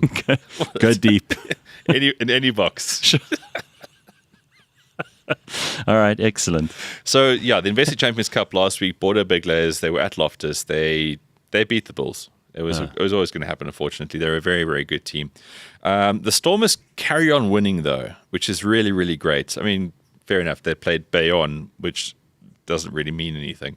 So this week, we got Leinster versus Leicester tonight, which is a big one if you're into Irish rugby. That'll be at 10 o'clock. Tomorrow, Stormers take on La Rochelle. I know it sounds like a girl's name, but these guys are really good. They're really good. So they'll be at 3 o'clock. And what the Stormers do I is... know a couple in the Pretoria East region who called their daughter La Rochelle. Yeah. Come La Rochelle. Yeah. So they're taking on them. It's French guys. They've got some South Africans in the team. But what the Stormers do every now and again to give back is that they go play a game in the Eastern Cape from time to time. And this is that weekend. Hang on, Start of I summer. got to stop you, Ben. Apparently, there's something going on where the producer James has decided to take control of things, and he. What did you do, James? You cut Ben out while he was talking. No, I didn't. What did you do? What happened? I may have paused the sport and just said what I really feel about Arsenal. Oh, on you the street. paused the sport without us knowing. Yeah. It's time for Shambox again. Do you want to share what those pearls were? Yeah, what did you wise say? one? What did you say? It's just more about Arsenal and how terrible of a club they are. Terrible club they were. In November, their manager was manager of the month, Mikel Arteta. They've got a fantastic youth system. They are the only unbeaten team in the Champions League right now. They're top of the English Premier League. They've got a guy called Jesus who plays up front. Jesus. James, I mean, sometimes it's like... got a guy called Jesus. Yeah, Gabriel Jesus. James, sometimes it's like you just want to shoot yourself in the foot. And you're welcome to. I think we call that owned, what you just did to James. So, James, behave yourself. I'm trying. All right? Yeah. Behave So yourself. guys, so going back to the rugby, so huge Eastern Cape weekend because the Stormers go up there and they play in Kabacha or they play wherever. So that's really cool. La Rochelle, 3:00, so much drinking. What a time to be in the Eastern Cape. And then the Sharks, who have become a laughing stock of SA Sport, What SA has Rugby. happened? They've really fallen through the ringer. It is a bit of a shame. They played Toulouse last week and they got dicked. I mean, they always were going to. It was lambs to the slaughter. And you know what French do to animals. So that was it. So they got hammered. And this weekend they are taking on Saracens at home, which will be less of a thrashing, but you got to think they'll probably lose that one as well. And then Sunday, Northampton versus the Bulls. The Bulls have sent a team over to England, which I'm sure none of them want to do right now, is to go travel into that muck of cold. And because the Boks are contractually obliged to rest certain players, there will be no, say, for example, Andre Pollard or Wilco Low. Guys like that, they won't be playing because they're in a mandatory break right now, which is great because Andre Pollard, I'm sure, would prefer to play golf this weekend, which I'm sure he gets to do. Cricket is at an all-time funny high again because it's the Ashes, otherwise known as the Thrashers, because England is so shit. How long ago did England really come to the party and do something? Well, England have like fits and spurts around what they do, but they have this... It's so embarrassing. As a few weeks ago we said, like, they haven't won the Ashes in Australia since the 1970s. So before James even became a raunchy knight in the Eastern Cape with his parents, they haven't even won that. Oh. So long time ago. Very long time ago. It's embarrassing. And then they're 2-0 down, okay? And there's all this big narrative around Bazball because Brendan McCullum is the swashbuckling New Zealander who used to be really great at just hitting the ball, scoring runs quickly. He's now the coach and he's in charge of this. And his theory towards Test cricket is play hard and fast, and then you'll just basically win that way. But that's not how Test cricket works. And the Aussies are just playing them like an instrument right now. It is so fun to watch. And what England has forgotten is that it's your role to subdue Australia so they don't become too feral and cocky. Now, the only guys that have done that over the years have been South Africa, right? Yeah. We had to go there. We took it upon ourselves because they are so... When they start winning, the Aussies get very, very arrogant and horrible, right? Yeah. You've got to keep them in their place. It's like all things. You've got to be the prison warder because the Aussies obviously are, old convicts. You can't let them get too feral. Now, England will go over there and they play so shit. Now they're going to be back to square one, right? They're going to be the same feral arseholes that South Africa now has to go save the day again. That's how the cricketing world should thank us for Sandpaper Gate. We pushed them to such a point they had to cheat, and we put them back in their place. Yeah. Last year, winning the Mace, this year winning the Mace, we had to put them back in their place again. And what did England do? They let the dogs out, literally. They go there, they don't play well, the Aussies win, then they become feral again. So...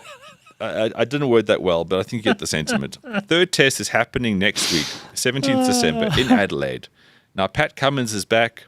Aussie team is only getting stronger. And if they win this, they win the series already. So 5-test series. In the third test, they can win it already. Hugely embarrassing. And the English just, again, like James, they just make it worse for themselves. Yeah. Then they come out and say, we may have over-prepared for the series. Oh, no, I shot myself in the foot. But it's like you're getting hammered. That kind of shit you're showing on the screens. Oh, great, James. Arsenal Football Club with some crying. Awesome joke last year. Yeah. Awesome. Still Empty no trophy trophies, cabinet. How to finish second every time. Still no trophies, though. Did you just make that now, James? I did No, actually. it's in his spank tank of library. footballness. He's He's got a folder. he's got a hidden gallery He on sits his there phone. and laughs because it works so well. Yeah. I can't believe you take Liverpool so seriously. It's a weird thing. That I can. Can I But- just say why? Yeah, go on. Because we win trophies. No, Liverpool. Oh, please. No, great. Be a fan and be proud, but I mean, pick your moments. I don't think right now is a moment to be so, Loud and Still win proud. trophies. come out here and Still start win swinging trophies. dick. Like you Yeah. got no dick to swing right now.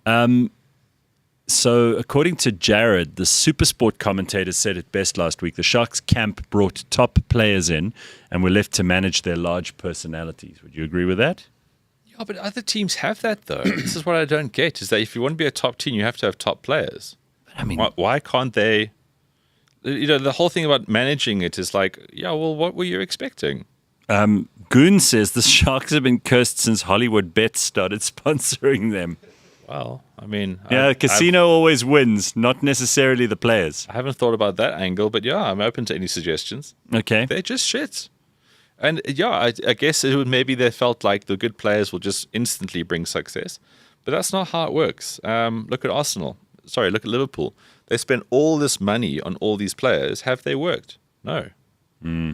Yeah, James, how about that? Viasen says Arsenal will bottleneck it. Yeah, cool. Go for it. Guys, say what you want. It's like you're entitled to. It's great. Blah, blah, blah, blah, blah. I do like this. This sounds like the kind of thing we should be arguing half drunk at a bar about.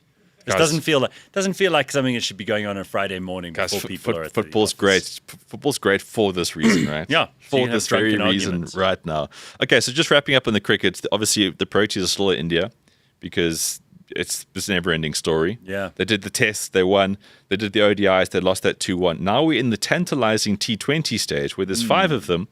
We got hammered in the first one. We hammered them yesterday in the second one. Stevens. Even Stevens. Sunday, we're back at it for the third T20. Of course, this is the big precursor to what really matters in life, which is the SA20, Right. which you can still buy tickets for because that is the summer you want to do.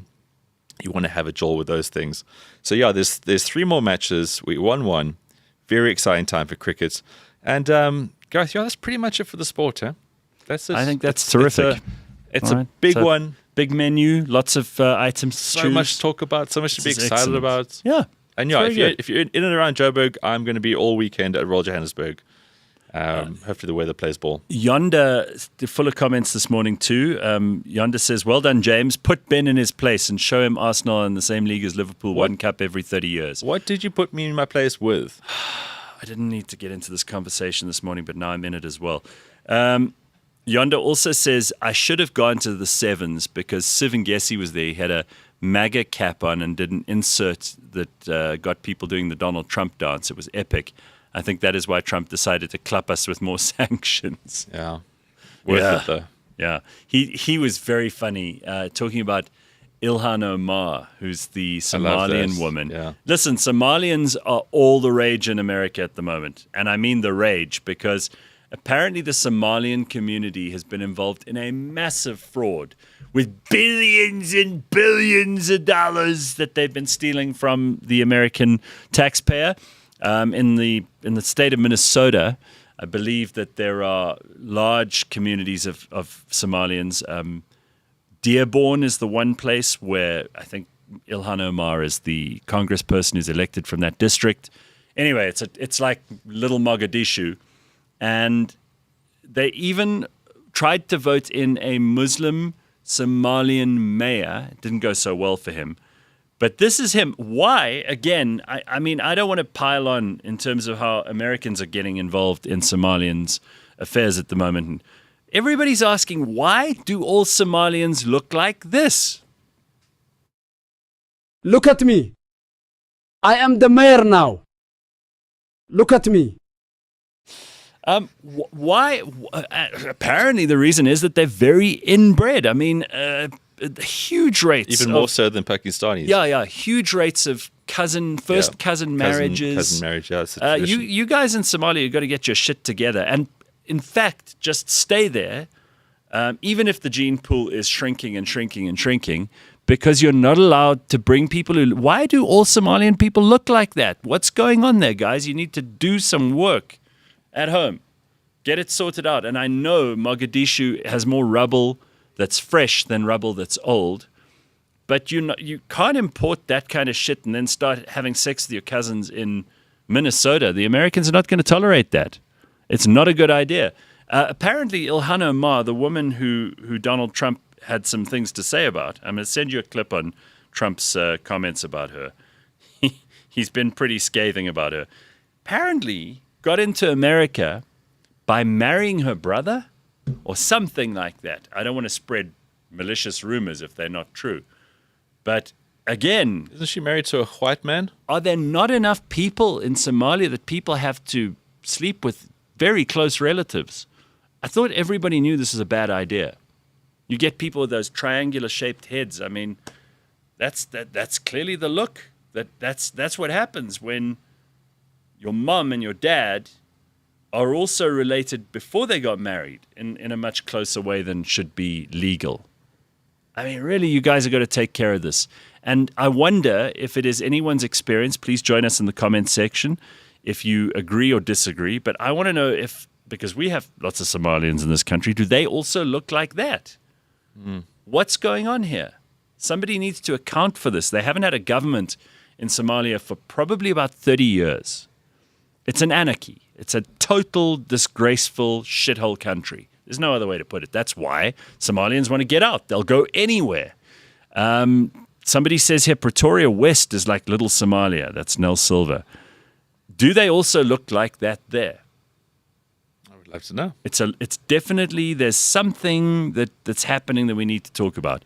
Play the clip of Trump talking about Ilhan Omar, and this has got everybody all fired up in America. She comes in, does nothing but bitch. We ought to get her the hell out. She should get the hell out. Throw her the hell out. She does nothing but complain. Democratic Representative Ilhan Omar responded to President Donald Trump's comments on her calling him a, quote, national embarrassment and saying his fixation on her is, quote, beyond weird. I love this Ilhan Omar, whatever the hell her name is, with the little turban. I love her. She comes in, does nothing but she's always complaining. She comes from a country where, I mean, it's considered about the worst country in the world, right? But she comes to our country and she's always complaining about the Constitution allows me to do this. We ought to get her the hell out. Trump's comments come amid a growing crackdown of ICE raids in Omar's home state of Minnesota. ICE posted a video on social media captioned, Minnesota's weather is cloudy with a 100% chance of ice. So it's not a great time to be a Somalian. Don't you find it funny how ICE is a very serious thing, right? Yeah. You're deporting people. Yes. You're literally changing Correct. the course of their lives. But on social media, they don't mind a joke. They did that JetBlue Yes. holiday thing. Yeah. They put that soundtrack to like deporting people. It's just fuck. It's so hard to believe that like in these institutions that used to be so serious, they're having a jaw. Vyasan says the brother works here at the shop around the corner. That guy who we played the clip of. I'm the mayor now. So apparently his brother works just around the corner from Vyasan. Judas says Somalians and Ethiopians too, different kind of people. Well, I'm not encouraging us to be, especially prejudiced towards them, but there is a look that we have to acknowledge. His whole family owns the spaza shops in the township, says Yonder. Dearborn is where Sixto Rodriguez is from. Apparently, according to a lot of people, she did marry her brother, so that she could get a green card. That's according to JP and other people here. Apparently, Bonnie Blue was arrested in Bali for, dare I ask, Isn't Bali cracking down on whores? Yeah, and like whoring. James, didn't you say you might get Bonnie Blue on the show? No, I think he said he might get in Bonnie Blue's next line. I did say that, actually. You did? I got a mail this last week, but hopefully in the new year. I mean, now that she's in jail in Bali, there's even more reason to talk to her. Yeah. I mean, there was other reasons, All but right. that too. Did you have to wait in line for the interview? James, if you had to have Bonnie Blue here, what question would you ask her? Yes. What deep, insightful thoughts would you want ask to her? impart? Look, I think they're far from deep and insightful. It's probably a lot of why. Why is it that you do what you do? Is one of the questions I Okay, have. maybe don't lead with that in the email because I don't think that's she wants to hear Yeah, that. I think send the email to me and I'll just I'll be the fluffer for They the contacted email. us, by Otherwise, the it's way. not going to go well. Jesus. Last week I saw a till slammer with 4 thumbs, 3 that had actual nails. He was from Pakistan. A till slammer. What's that? Wow. I don't understand. What is a till slammer? Slur I've never heard before. Yeah, maybe it's some kind of racial thing. Who knows? Don't know. You got to explain that to us, Guy, because I don't get it. All right. Other stuff that's going on that we need to know about this morning. Feminists are outraged at a video of the French First Lady's outburst against activists. So now, Brigitte Macron, always in the news for reasons that have nothing to do with what she's doing and everything to do with whether or not she's a man. Yeah. That's all anyone talks about. I think much. when she arrives somewhere, people are going, do you think so? That's all. Must be kind of awkward for her. Doesn't go to a lot of pool parties. I'd imagine. No. I think also at her age, it's not really something you get invited to. Anyway, she jokingly used a vulgar slur to refer to feminist activists who disrupted a comedy show that has sparked outrage, especially from the group called Nous Toutes, which means us too. Me too, essentially.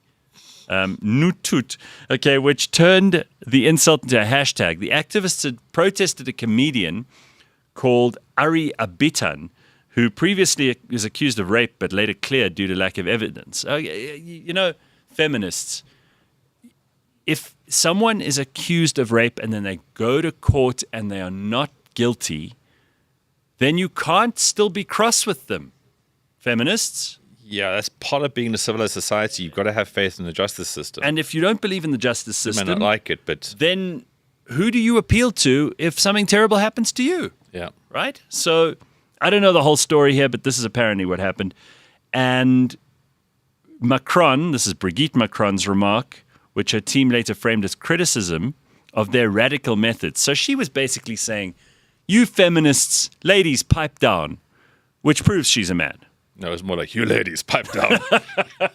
But that proves that she's a man. Out of all the things, you're not going to find like her ball sack, but this is definite proof. This is definitive proof that Brigitte Macron has the brain of a man, because I get this.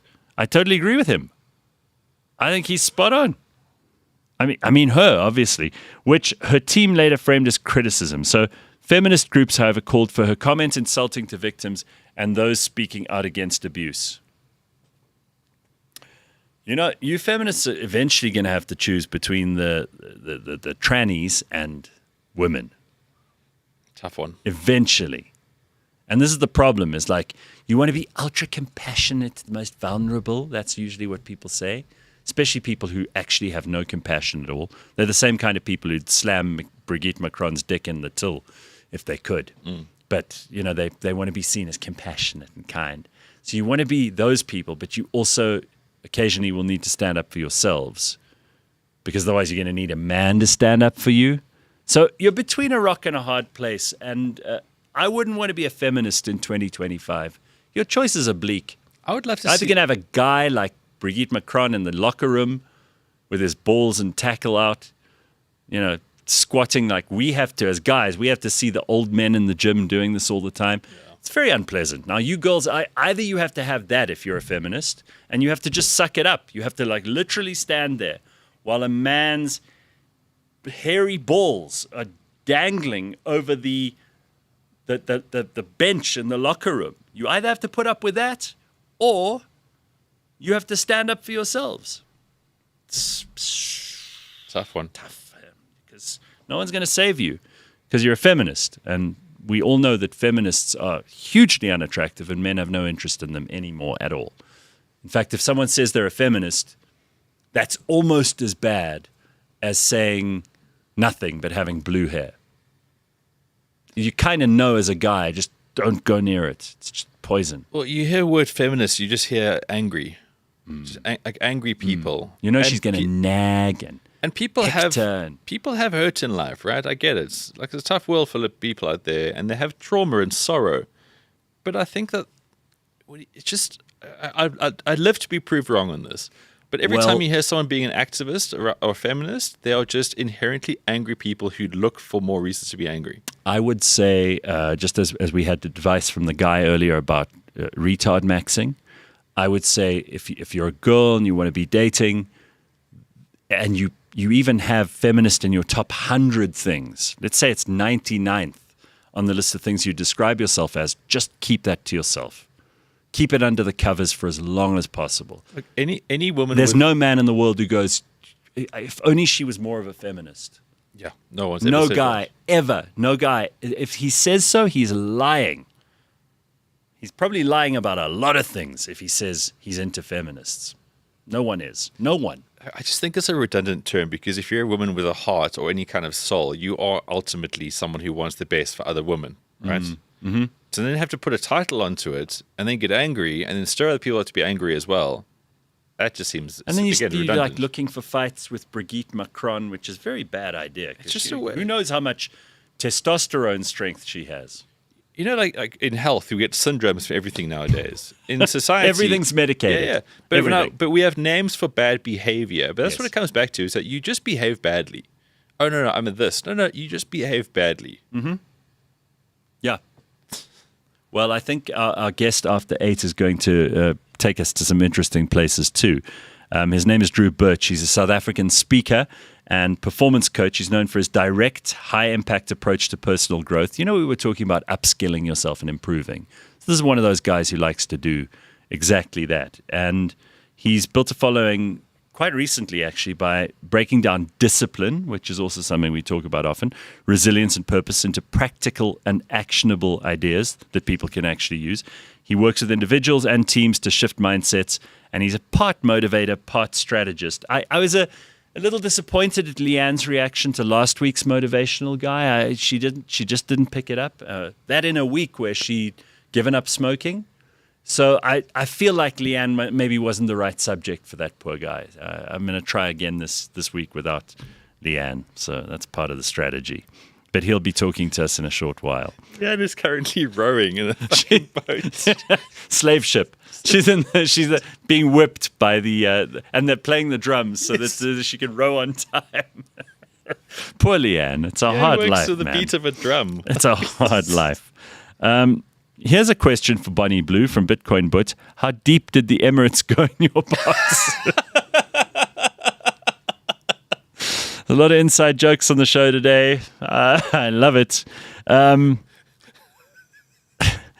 We received our handbooks for in case China invades Taiwan, says Nick.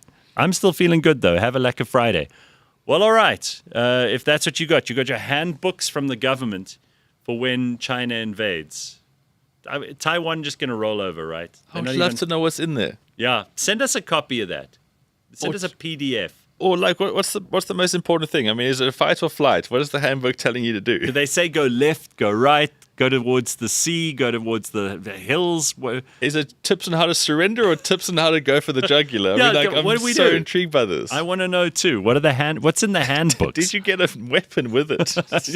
Here is your knife. It's a handbook Use and a knife break and a glass gun. in case of emergency. I'd love to know what it is.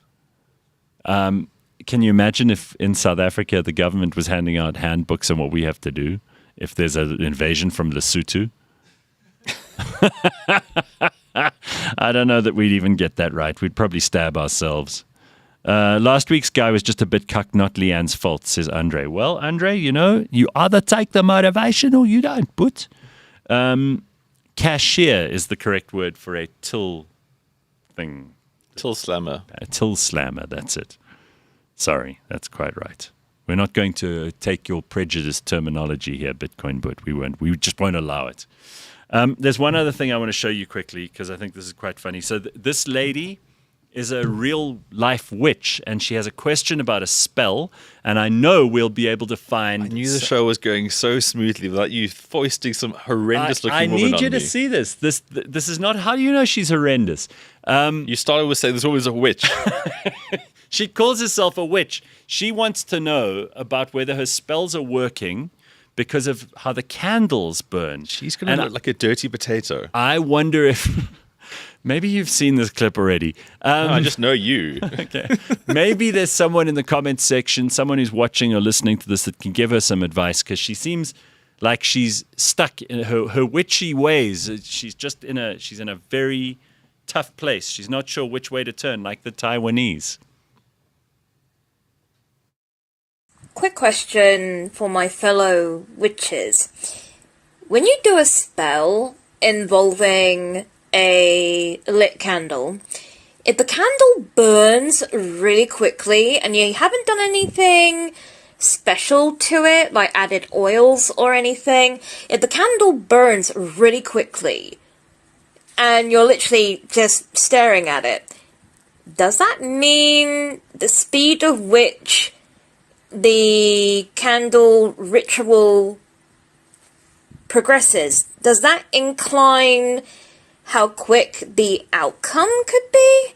Because I did a ritual last night and it was pretty feisty and it was over really quickly, and there was a fragrance in the air that was not related to the ritual, which was also weird.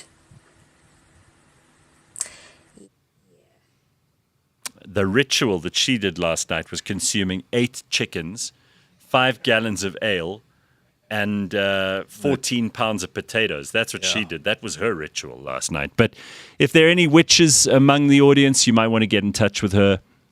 She needs some help.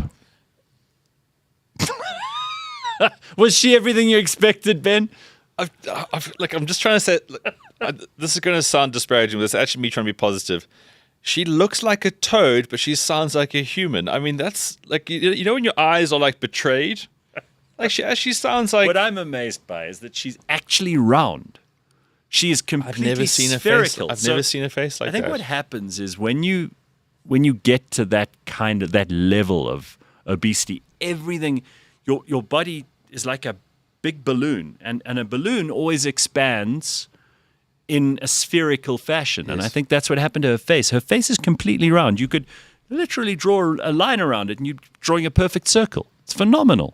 I mean, that is an achievement, and maybe it's witchcraft. Who knows? One last thing. We did play that excellent song, which I love, from the Zimbabwean, and I've told you that he's every great. time anyone says anything and I can hear that they're Zimbabwean, I just hear in my head, the song. So we got Nomcebo and Senna, who apparently know the song, and I don't know who else is involved in this, but I impressed upon them the need for them to do their version of it, and apparently we have one for this morning. From the people here at The Real Network, this is now our own real version.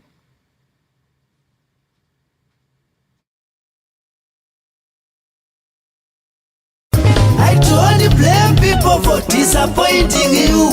I blame yourself for trusting them. I don't blame people for disappointing you. I blame yourself for trusting them. Trust nobody, suspect everybody. Don't tell people about your vision. Oh, that is terrific. I love it. Okay, so well done, Senna, Noms, Ketsi, and Amos. That is terrific. Who is filming that, Georgina? That's superb. Okay, I love it. Guys, that is superb. What a way to wrap up this hour of the show. All right, Ben, weekend plans, anything exciting on the cards? Yeah. Lots of golf? You're going to watch that? It's just the golf mostly. Next week's the last sort of full week, obviously, of work. Just trying to wrap things up a bit. But yeah, I'm just going to watch How's so that much camera, golf. by the way, that you got? Cool. It's New camcorder. I actually had a lot of fun with it, filming yesterday. When I was at, obviously, the Nedbank Challenge, I filmed with it as well. So yeah, it's great, Gareth. Learning new skills, which is great. Learning new skills the whole time. All right, most excellent. James said the guest hasn't joined us. That's fine. Ben has things to do. Oh. He's got places to go. I've got some stuff to talk about anyway. Okay. All right, Ben, have a happy weekend. James, thanks for what I imagine is my coffee. No, well, I bought that before the show. But okay, well, thank you. Don't stress. No, it's old now. I'm going to tell you a quick little, before I go. Throw it away. No, I'm going to heat it up. I'm not going to waste things. Before I go. Yes. So last week, James has been very helpful in saying, like, I'll do this and I'll do that. Oh, yeah. So I was about to take a long drive and I wanted a cup of coffee as I drove. So I asked James, I had this little flask, and every morning I have collagen because, I'm getting older. So I put collagen in and I put black coffee on that and I drink it every single morning. So I asked James to just make me a cup of coffee. He's like, yeah, sure, no problem. So as I leave, he's like, the coffee machine, the door's locked. Okay, whatever. I then take a detour away from my drive to go buy a coffee somewhere and open my flask up. And inside my flask is just dirty water. So not only did he not make me coffee. Dirty water? Not only did he not make me coffee, he then threw away my collagen and then replaced it with like dishwater, basically. James, this is a kind of malice I have not encountered from you before. Wait, it gets better. I said to him, okay, so you didn't make me coffee and you threw away my collagen. He's like, oh, I just thought that it was like old foam or something. So then he accuses me of just being dirty. Like, what kind of person would give someone a dirty container? I didn't realize like to there put was coffee into. Maybe he really hates you. He does, which is fine. Do you hate him? No, I could never. That sounds like extremely malicious, mean, malice aforethought, actually. Everything that I did last week involving this coffee conundrum was done in good faith. I in good faith. All right, tell us your side of the story. He gives you this flask. There's some shit in it. I took his flask. I took it to the sink. I opened it to put coffee in it so I could start making coffee, right? But I saw that it had some weird looking white stuff in it. Powder, which would obviously be white stuff. So James, even if it was like fucking coffee creamer, there was a plan.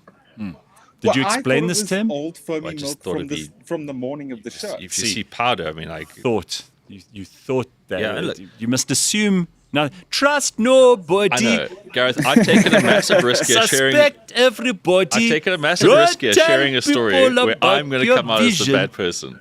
I feel like you actually. This is your fault. It's my fault. I know it is, but I'm just let the sharing shit a into your coffee life. anecdote. It's my fault. The moral of this story is I now have coffee in front of me. Well, it's old, but it's a wonderful full loop from last week. Is where I was going with that.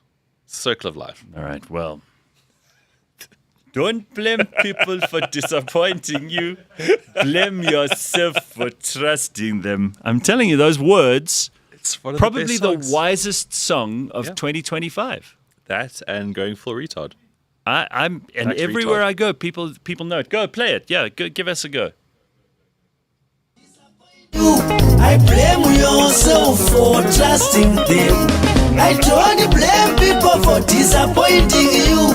I blame yourself for trusting them. Trust nobody, suspect everybody. Don't tell people about your vision. Oh, I love it so much. That is fantastic. Okay, Bitcoin Bud wants to know, you never spoke about your projector. Is that because you want us to think you still pay a TV license? No, but so these guys came to me and said, do you want to try this thing out? And we'll give it to you. And I was like, shit, then maybe I'll actually watch TV. That's why I did it. James treated Ben's Stanley Cup like his own car. His car is not such a mess anymore. I can't help thinking it's the girlfriend, the fact that you sometimes have to put a woman in your car. You can't have a messy car then, right? That's what I'm saying. You can't. Very good. I like that. This girlfriend thing is improving you, James. I just don't know. Maybe there's a thing that you now hate Ben. We've got to figure this out. Yeah, we do. You're right. Before the last show of the year, we'll figure it out. We'll do an intervention. Apparently, Kevin says he's a witch, and he says squash some toad on that candle to slow it down. Andrew says, was she sitting on the candle? Oh, wow. She has no choice but to be a witch. Is she real or AI? I hope she's AI for her sake. No, that's a real person. It's a real person, Judas. Do you think that the ANC will use that disappointment song for their next election promo?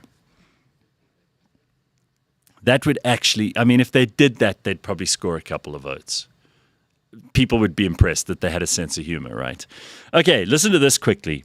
A doctor has warned one of the most common breakfast choices is probably the most dangerous meal that you can eat, right? The most dangerous meal. So, what do you think it is? Well, it's sugary cereal paired with a glass of orange juice. Apparently, it may be the most dangerous meal because It has a high sugar content and ultra-processed ingredients.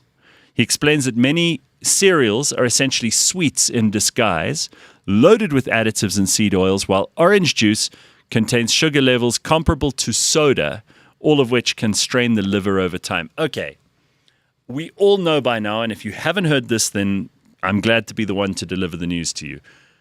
This idea that breakfast is the most important meal of the day was a marketing campaign by cereal companies in the 1950s and 60s in America. And there are still people going around saying this. Older people, but they do say it. You've heard it, right? When people go, breakfast is the most important meal of the day. You can do without breakfast. A cup of coffee is fine. No sugar. You don't need that shit to start your day. In fact, if you start your day with the sugar, and I'm no nutritionist, it's probably going to slow you down. It doesn't make the body work optimally in the first couple of minutes of being awake, that you wolf down a whole bunch of sugar, and that cereal is supposed to be good for you is just nonsense. It's just not. As they say here, highly processed. A lot of it is just, and they talk about fiber and all that shit, literally, so that you could shit fiber. You don't need it. And so this doctor and many other doctors have said, for breakfast, don't believe the marketing. Sounds obvious, right? But there we go. And then another thing that we spoke about is these self-driving cars. Now, I'm very excited about it. I think it's going to be great. I don't think that humans are necessarily better than AI. Of course, AI will make mistakes. Self-driving cars will make mistakes. But they'll probably make less mistakes than a human being. The average human is extremely stupid. And we let them drive. There was a woman who turned her car over on the N1 this morning at 5 a.m.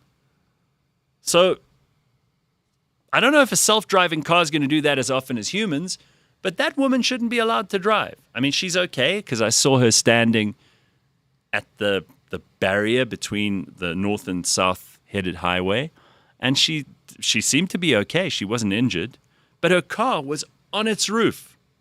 Okay, the wheels were still spinning. So would AI or machine learning or self-driving cars do that? I don't know.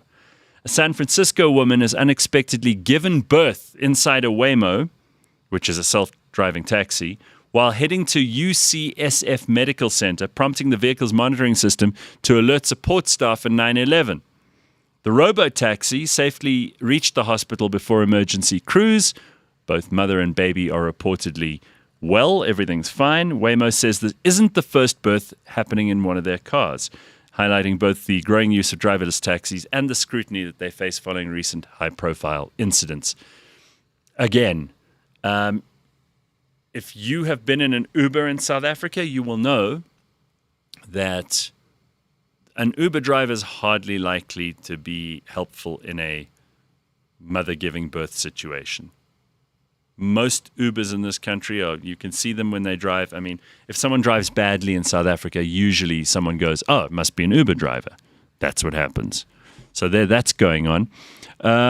This is also something which is deriving a lot of comments. The breakfast discussion. Michael says, I thought cereals were blended cardboard soaked in sugar. You know, I thought about it the other day. Since I was in high school, I don't think I've had any cereal. I don't think I've touched cereal since high school. And I haven't missed it one little bit. Gareth, it was a cereal company in collaboration with the orange juice company that were marketing that stuff. A Waymo self-driving car won't put its hazards on in the middle of the road to stop and chat to a friend. That's true too. And all the Uber drivers, well, most of the time when I've been in an Uber, they kind of know each other, so they do say hello and they stop and they talk in the middle of the street. Taxis do that too. A Waymo won't do that. That is a good thing. Self-driving cars have to be better than South African taxis, says Derek. I find it completely unbelievable that they'd be worse drivers. I saw someone just this morning, again, on the way to get the coffee. This guy had...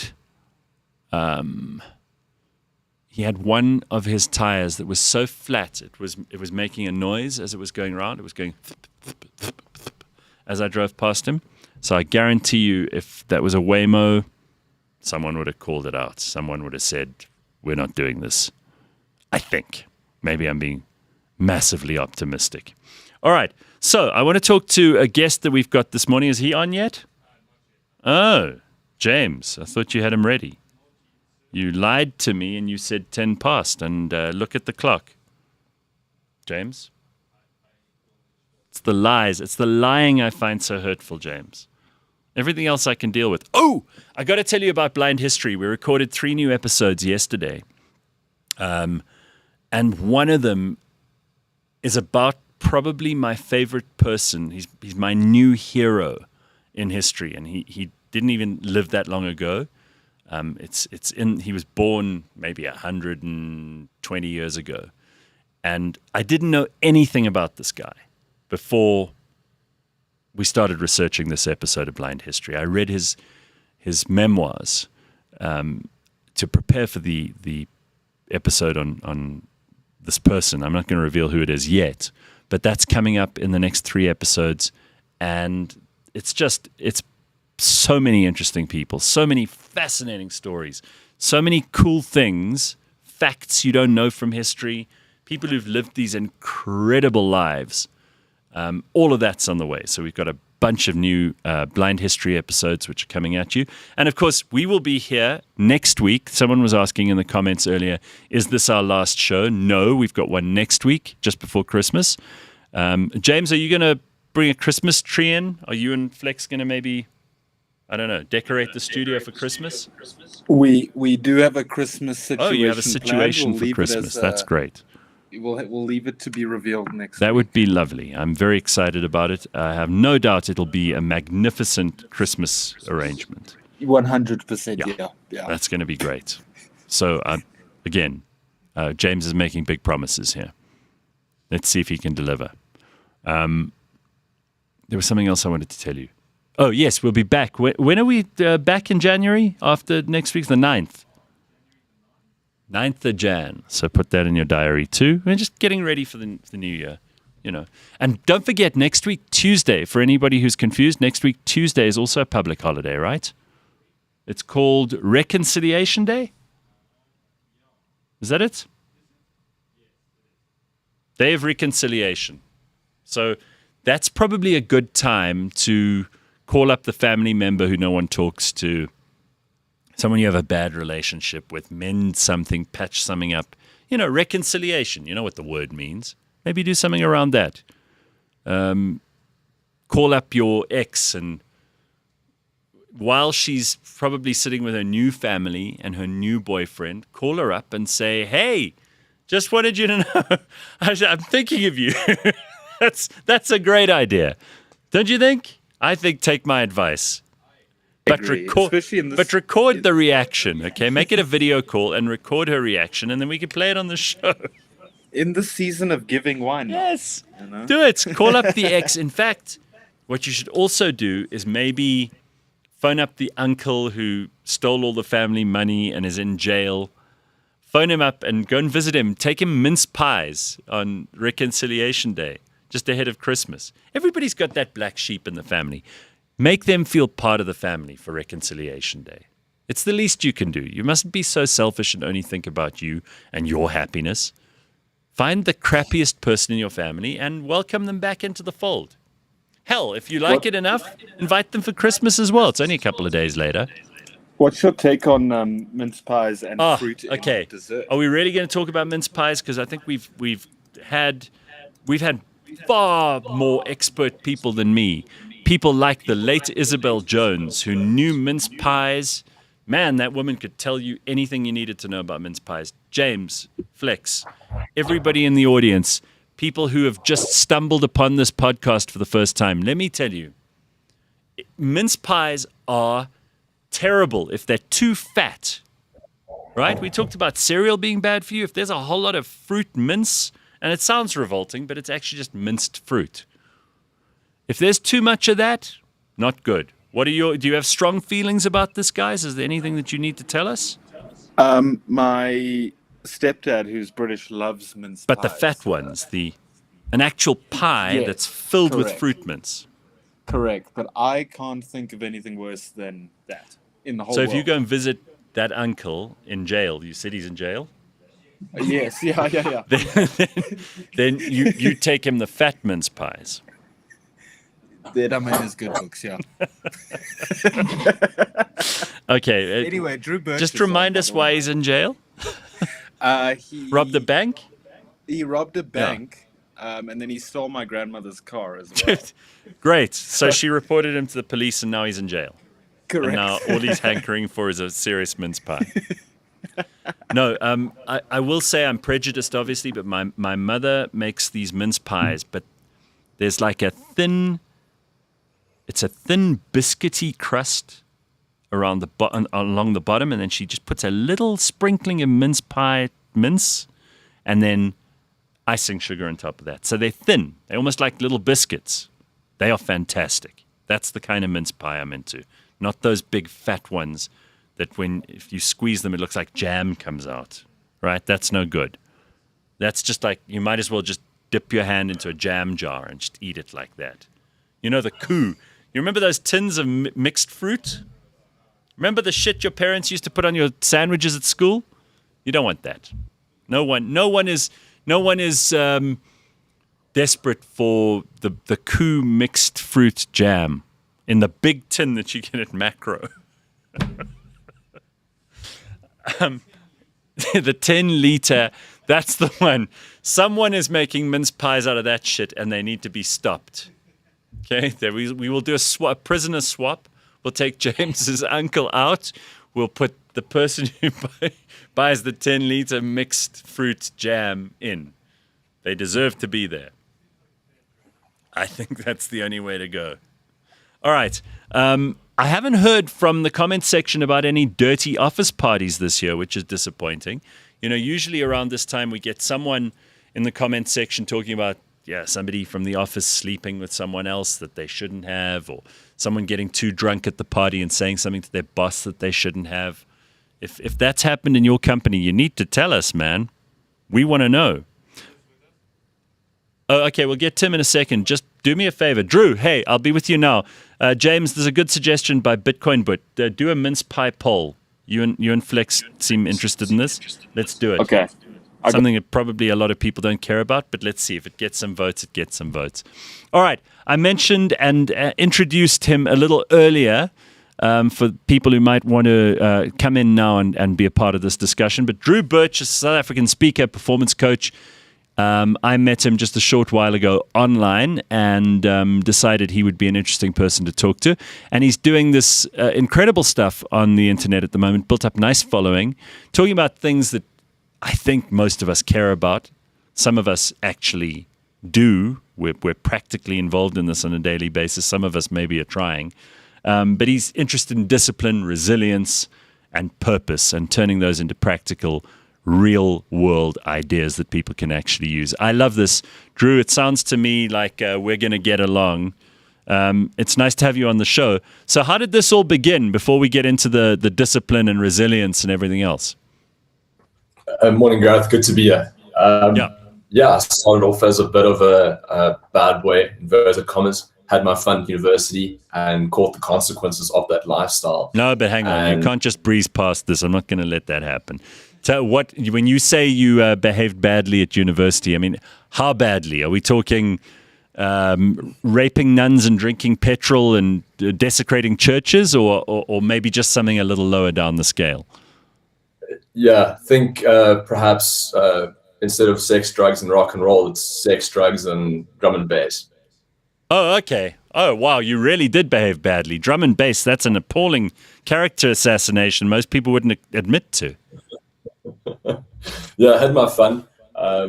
Was never in rehab on any of the very, very heavy stuff. But caught the consequences of lifestyle and... But listen, because a lot of people... you have to tell this has become a thing, right? And I'm not going to harp on this, and I'm certainly not picking on you. But a lot of people feel you almost don't have credibility unless you've been through something tough in order to talk about stuff. But it doesn't sound to me like this was a terrible imposition on you. It sounds like you had a lot of fun. I did have fun. And that's the whole point, right? Is that the fun catches you eventually, and then you catch the consequences too. and I started to catch the consequences, wasn't happy with the consequences, and had What to bring were it they? back. What were they? Did your life start falling apart? Yeah, in various aspects. I mean, I think porn is something that most young guys go through. I think that started to take its toll. I think that has a heavy toll if not checked, and I think men don't want to talk about that toll. I mean, anything from cannabis to cigarettes to alcohol are all going to weigh you down and cost you performance. Okay, well, and so we're again, I don't want us to rush through this, because this is actually something that I feel like you're in a good position to talk about, and there are probably people who are dealing with this right now. Okay, so part of why I think what you're doing works is that you are honest about these things. So let's just start with drugs and alcohol, because I think a lot of people use those substances as coping mechanisms. Life is tough. Everybody thinks their life is tougher than it maybe is. Again, I did this episode of our history podcast yesterday about this remarkable human being who, despite being, you can hear it when it comes out, but this guy, he lost an eye. They shot him in the neck. He bit off his own fingers. He went to war anytime any war was going on. He couldn't wait to be there. And he lived a long and amazing life. I mean, his adventures, 1 year in his life feels like a whole 40 years in mine. And I feel almost after listening to this guy's story that I haven't done anything. But people believe their life is tough, and maybe it is, and there are differing degrees of that. But alcohol and drugs is a good place to start. So it's become not just socially acceptable, but it's almost bizarre to meet people who don't have some sort of substance abuse problem. In South Africa, I'm talking about, people from all walks of life. You've got people who are on Tik. You've got people who are stoners, who are smoking weed every day. There are people who are vaping. There are people who are drinking. There are people who are drinking to excess. Yeah, life is hard. I think everyone's looking for escape. I think it can start out as fun and then flip the other way. I think I'm not anti-substance. I have my fun. I'm all about having fun. I now prefer to have my fun skydiving and shooting guns and Brazilian Jiu-Jitsu. But, have your fun. I'm not anti that. I just think we need to count the cost of our actions. And if it has a negative consequence to our life and stops us from being who we're meant to be, that we should then viciously remove what doesn't serve us. And I think that's a big part of what we're promoting.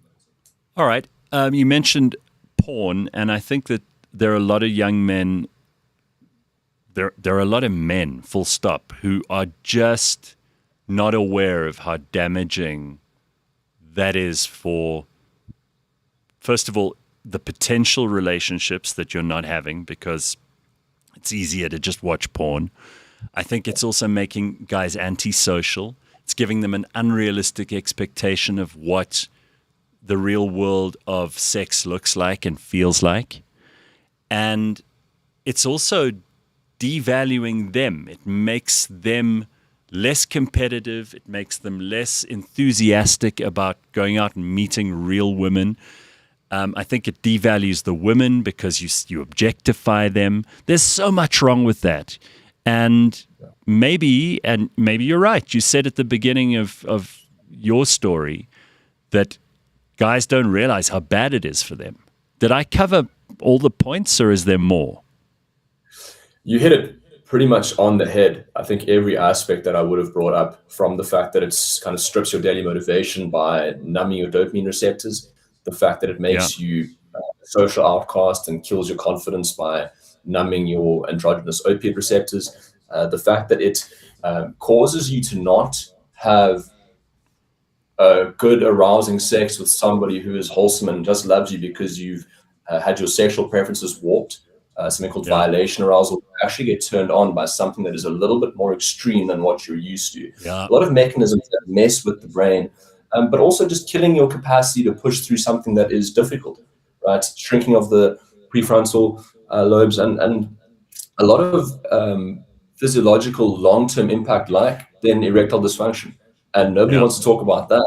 But you put yourself in a hole, you're too ashamed to talk about how you got there. And it is then easier to keep going back and tagging on your willy than sorting it out, doing the hard thing, which is to stop the porn and talk to real girls again. Yeah, it's the path of least resistance, and also the stuff is so easy, it's so freely available. I mean, I'm old, but I'm not so old. I do remember a time when porn was actually hard to find. You know, if you saw a dirty magazine or someone found a picture of like a naked woman, it was still a big deal while I was at school. It was something that you were like, oh my God, you managed to find some of that? Now I think it's just so ubiquitous that, as you say, people are almost drawn to the more extreme stuff just because it's harder to find, right? Yeah, you can't avoid it. It's something that every young man of today needs to contend with. There's no getting around it anymore.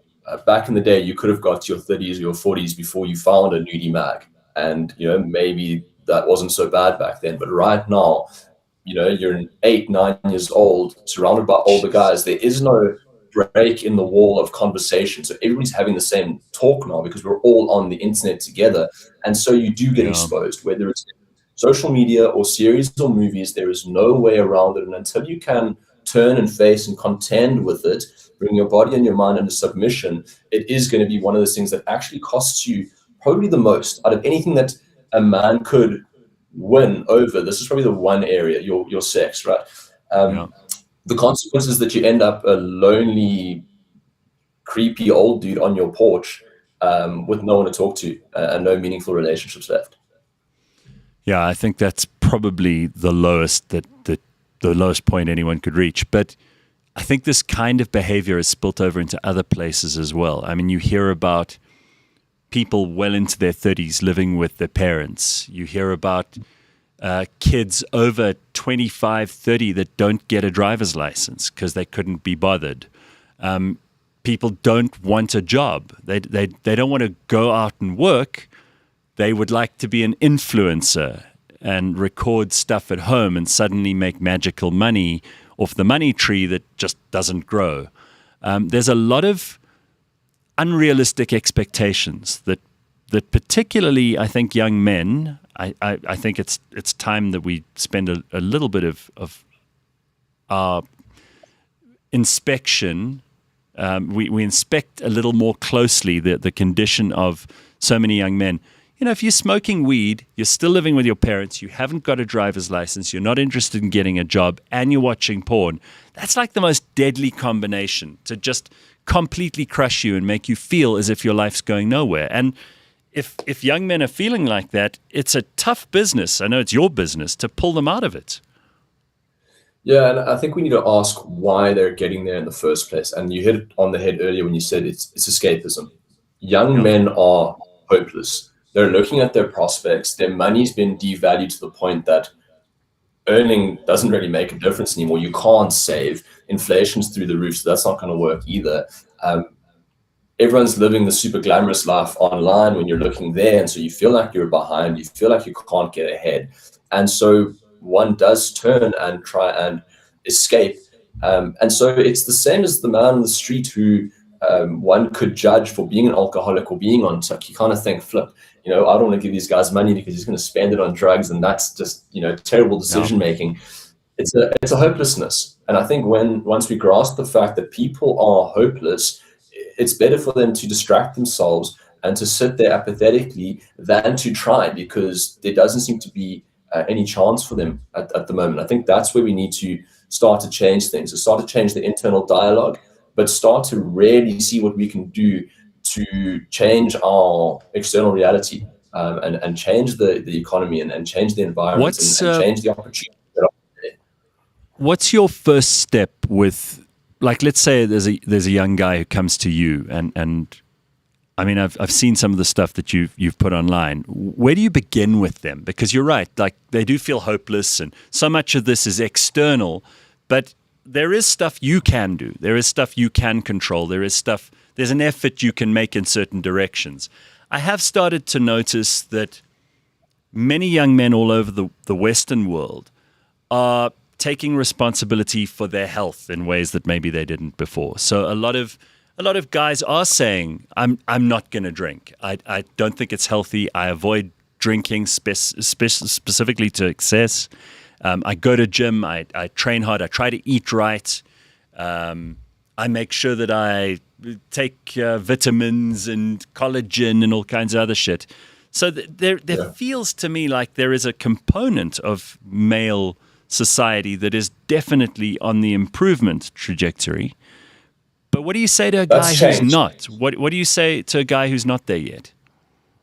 Well, I think perhaps important to hit on that comment you just made, and it's definitely a shift that we're seeing. When I was in Matric 2013, Instagram had just come out.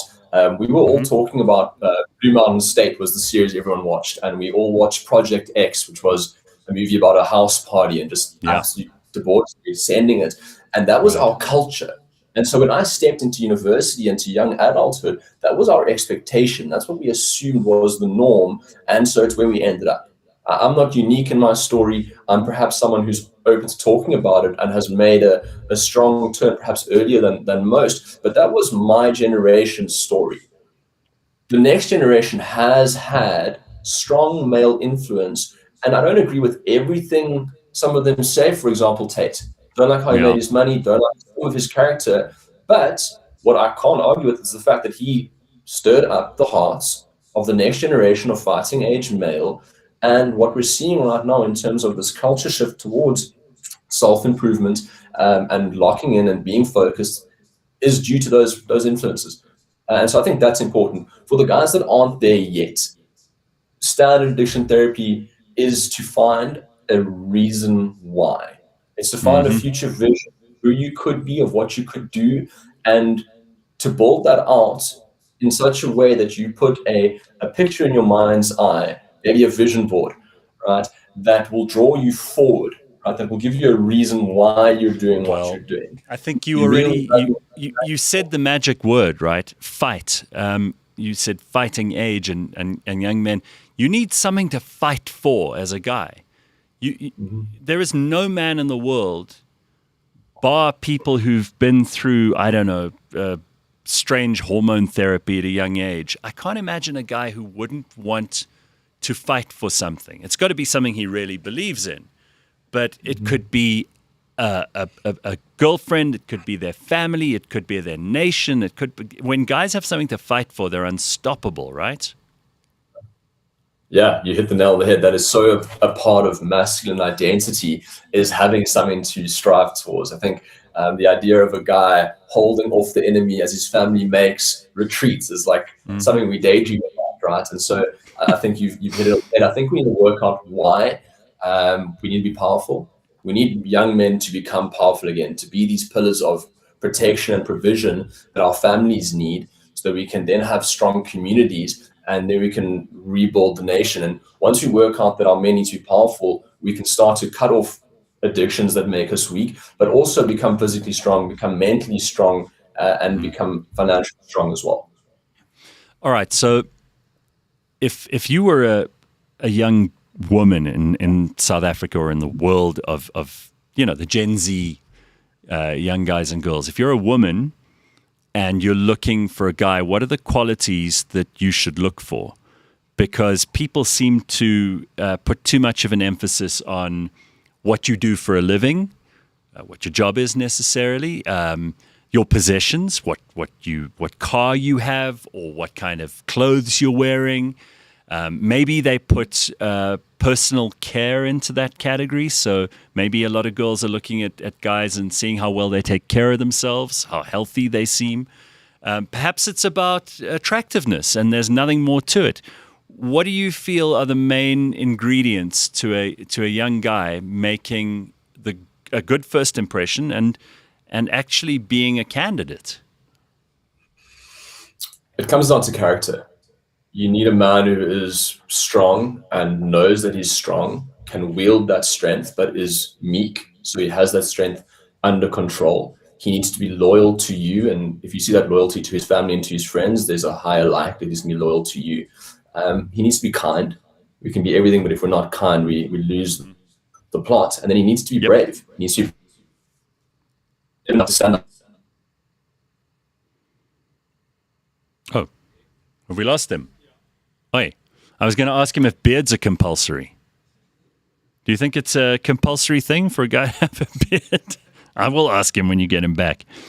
I just think that this is it's such an amazingly rich territory to mine at the moment, because all around me, young and old, older and younger than me, I just see people who are they're not finding anyone. They're not finding friends necessarily who are like lifelong friends.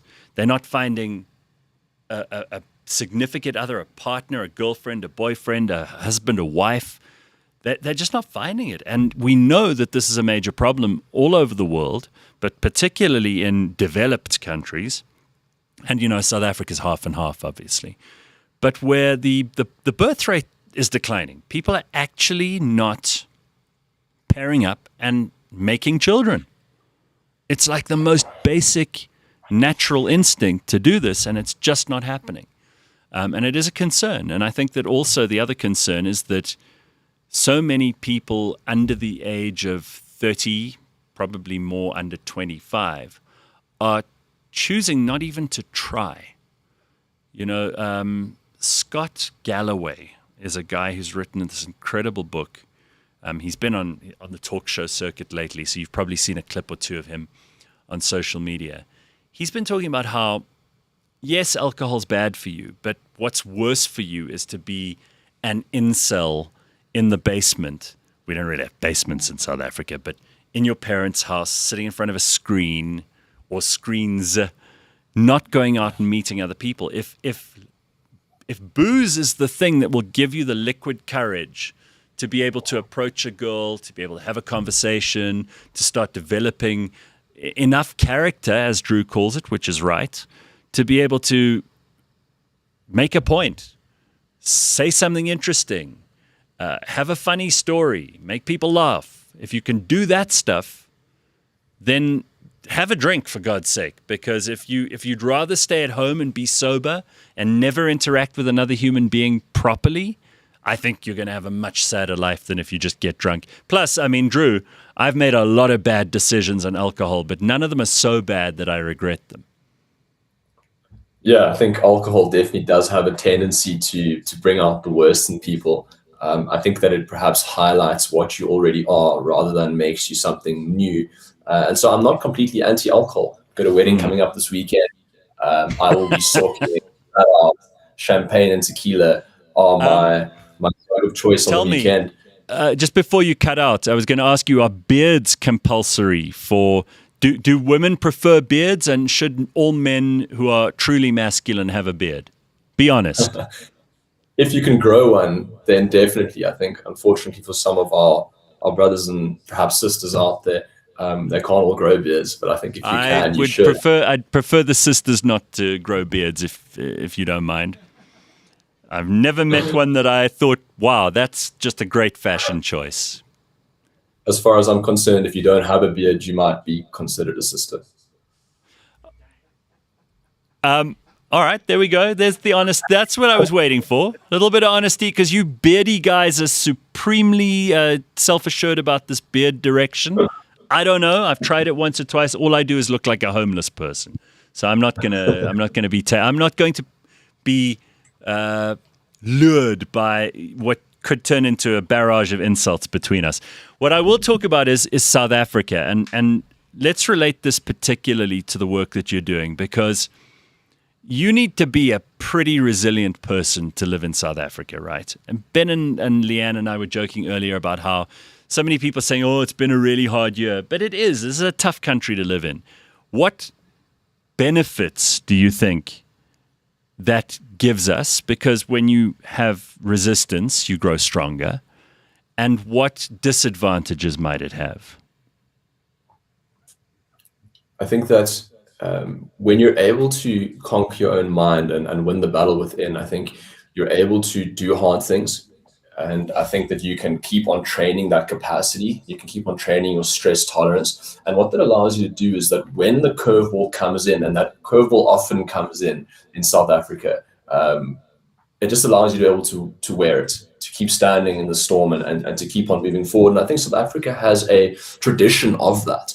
I think everybody who is still in this country in terms of different racial groups or cultural groups have been through the works to be here, whether you are the Zulus and the Xhosa and the rest of the tribes who warred within themselves, or the Dutch who arrived exploring, or the French Huguenots who arrived from their own religious persecution, the Germans for opportunity, and the British to take everything over and then put those Boers into camps, have their own massive fights. Oh no, and then you have, listen. Sorry to interrupt you, but I just have to bring this up because somebody posted a clip of, that Whatever podcast? I'm sure you've seen it. They had the girl, the pretty blonde girl who wears the Pickelhaube helmet, and she was asking these other girls, random girls who were on the show, basic questions like, when was the United States founded? In that one. Yeah, how many world wars have there been? You've seen it, right? Absolutely shocking. And they can't answer any questions at all. They don't know which country America became independent from because they've never read a history book ever. So the only context they have is like what's happening in their own lives. Their context window is this big. And I don't want to hear opinions from people who haven't ever broadened their context window beyond when they were born. If you've never looked at any of that other stuff, I don't care about your opinions. I'm not interested in hearing your thoughts on anything if you haven't opened that context window up. And what you just said about South Africa and our history, again, if your context window is too small, then you always think you're suffering. You think, oh well, I'm suffering the most in the world. I'm the world's biggest victim.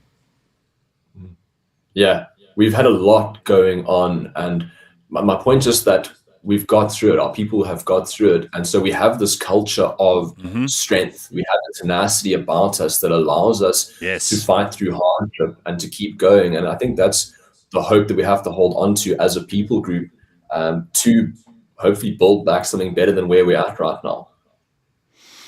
Okay, well, let's talk about discipline, because I think this is something that certainly a lot of people in the audience will feel very strongly about. I know that parents are constantly concerned about whether they're doing it too much or too little. But discipline in the right quantity is the magic ingredient, because if you are disciplined when you're a child, you learn the art of self-discipline, which allows you to do almost anything in your adult life, in business, in relationships, in social situations. It's a superpower if you get to develop it. What are the quantities that make it the perfect mix? Like we were talking about mince pies earlier. How much do you put in? How much discipline is too much and how much is just right? Yeah, so I'm a new parent. I've got a beautiful 4-month-old daughter, and so I'm going to have to try and navigate. Thank you. I'm going to try and navigate that whole issue of discipline. The one thing that I've noticed from what I've read and the leaders I've listened to is that there has to be strong discipline with relationship. There has to be connection with the parent. And if you don't have the connection, but you're only trying to install discipline, that creates its own problems. What we do see with young men, particularly coming out of high school, is that having an external locus of control, having a teacher that tells them what time they're going to be in class and that they can't vape, actually causes them to not have to develop any internal locus of control. And so the teacher says, don't vape. And he says, okay, fine, I won't. And still sneaks one behind the corner because the teacher's told him not to. He hasn't considered for himself that he doesn't want to have popcorn lung from sucking on some robot dick and some Chinese secret syrup. And so he never had to say no to himself. And by the time he gets out of high school into university, the first little bit of fun that gets offered, he says, yes, please, I'll take it all, because he's never had to say no to himself, for himself, and he's never had to count the consequences for himself before. So a massive issue, but one that is changing as culture is shifting. Yeah, I love the emphasis on discipline, because I think just observing people, right? You can tell that so few people have learnt the tremendous art of self-discipline. They probably were left to their own devices and not disciplined at all, or they were just beaten every time anything happened, whether they did something right or wrong. And we know that both of those extremes lead to terrible outcomes for the kids in question. And I think it's probably different when it comes to girls and boys. You said that you've got a daughter, but discipline for men, I think, is slightly more important in terms of a consequence to your actions. With women, there's a different kind of a discipline that comes into play. Or do you think that they're the same? I don't speak as having any kind of insight into women. They're a big mystery. So I'm still figuring that whole thing out. And wish me luck, because I think 2 women in the house are going to be outnumbered. I speak to men. Men All right. carry the culture.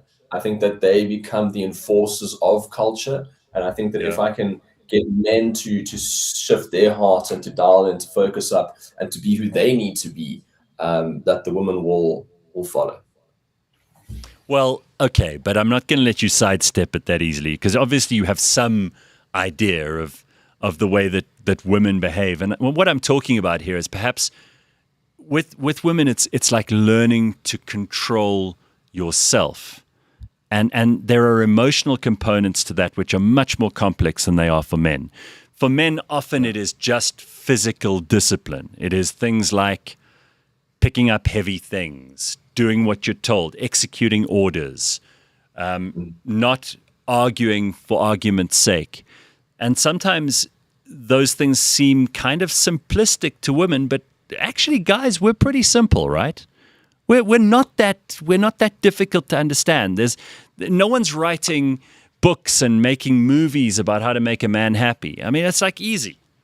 We want a little bit of affection. We want to eat. We want to have sex, and we want to be with our friends. That's kind of what guys like. And you want to feel stimulated in your work. You want to feel like you're achieving something.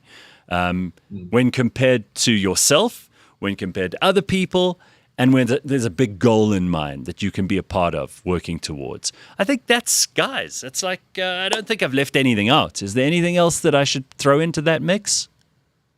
I think you've hit the nail on the head. And I think perhaps an interesting segue to that is an author, a conservative think person, Helen Andrews, wrote a book called The Great Feminization. It talks exactly to this idea that women think with their feelings and respond to their feelings. They're not necessarily pragmatists and after the end result, but more interested in the process and in fairness within the process, and good public relations and a cordial conversation. Whereas men are more attuned and focused on how are we gonna get there? Let's get there. Let's go. And I think that into our society as a whole, I think that we're seeing that within our corporate structures, within HR, within government, and I think it's something to perhaps take note that there are psychological differences to how men and women operate. Deeper than that, I don't know, and I'd hate to step on any toes with any other thoughts on that. Listen, this is the difficulty with the territory. The territory that you operate in is contentious because we've got so many dynamics in play at the moment. We do have, and we were joking about how awful feminists are earlier before you came on, but these are things that are going on in society. People are having these conversations. There are going to be extremists on both sides, right? You mentioned Andrew Tate earlier, and we've got to talk about him because the fact that he's a thing is because so many young men don't know where else to turn, and he was filling a gap. Now, he may be the worst example, and to some people he is the devil, or to some people he's some kind of savior. He's figured out things and says stuff that other people can't believe is so true, that he's the only one who's saying it. And And then you've got extremes with, kind of blue-haired, strongly independent, we don't need no man women who actually are misandrists. Just like they accuse men of being misogynists, they hate men. You've got both of those extremes. Somewhere in the middle has got to be the Goldilocks zone. Yeah, I think there has been a strong push by men towards conservative values initially. And I think that Tate was that spokesperson for a long while. I think that what has subsequently come out is perhaps a focus on how he's made his money, Campbell's and casinos that your conservative actually doesn't like very much. And I think that he's lost a lot of his base because of that. I think he lost a larger portion of his base when he cut ties with the Christian faith. He used to espouse Christian values, as funny as that is, and then pulled rank and ran. And I think that that's lost him a lot of following as well. And I think that that's where the young man is now turning. And we're seeing it in mass. We're seeing a massive trend back towards Christian values, which excites me. I think that's amazing. I think those are the values that we need. I think that that's how we would unify the country. And so that's definitely where I want to see young men shifting towards. I think, I don't want to put words in your or anyone else's mouth here, but it seems to me like there is a deep need for a value system that this counts for men and women, but people are looking for a way to adjudicate what is good and what is evil. They're looking for a way to adjudicate success and failure. They're looking for what is the optimal life I can have and what is the most terrible life, the most derelict life I can have. And they're trying to use a scale. And maybe, religion is something that has stood the test of time. And for many people, that is the basement level. That's the concrete foundation upon which they build the house, which makes sense. It's worked for thousands of years. Many different religions that have lasted a very, very long time, but among them, Judaism, Christianity, Hinduism, and Islam are probably the biggest competitors for people's souls, or certainly for that recognition as a value system. I grew up at a time, or I was perhaps becoming an adult at a time, where religion wasn't cool. It was almost cool to espouse the idea that religion is bullshit and you must tear it down at every turn. I'm curious about the fact that you say that there's an upsurge, and I don't doubt that. I'm not questioning that there is. I think that's probably a very good thing. But are there other value systems that people can incorporate into their lives that maybe aren't religious, or that could give them the same level of certainty about whether they're heading up or heading down? There are character traits you could pull on. Okay. Like loyalty, integrity, meekness, courage, kindness, that you could hold to and say, if we all could share these values, then we could head in the same direction. And I think that's the main point of what I think Christianity is going to do for this country, is that it's going to unify. I think Mandela stepped out in 1994 and he said these great words. He said, we're going to come together as a rainbow nation. But what we've seen is that we have different races and different cultures and socioeconomic disparity, and that we aren't all the same, and that diversity is not our greatest strength, that unity is in fact our greatest strength. And so we need to try and find a unifying factor. Message, yeah. We can have common goals, and we do. We all want to have the opportunity to provide for our families and a safer country for our children. But it's how we go about that mission that is important, because we have some greedy piggies at the top who are stuffing their pockets. They also want to have the opportunity to provide for their family. They just want to provide a Ferrari, right? And they're doing it because they don't have the same values, perhaps. They're putting that aside and taking what they want. I think intuitively you've brought us to something that I was hoping that we would get to, and that is that politics is not a good substitute for a value system. Politics is not a good substitute for religion. If you're going to throw religion out, you better replace it with something that's as good or better, and you're going to have a tough time doing that because the greatest minds in history have spent an inordinate amount of time propping up and justifying and thinking very deeply about, criticizing too, religion. So you're going to have to find something that's very strong and can weather a huge number of storms. Let's look at the track. Yeah, sure. Like, I'm not saying you need to now defend religion, but you certainly cannot employ politics to fill that gap. That's going to be a disaster. I think we'd be very effective as a nation if we said we want to prioritize South Africa.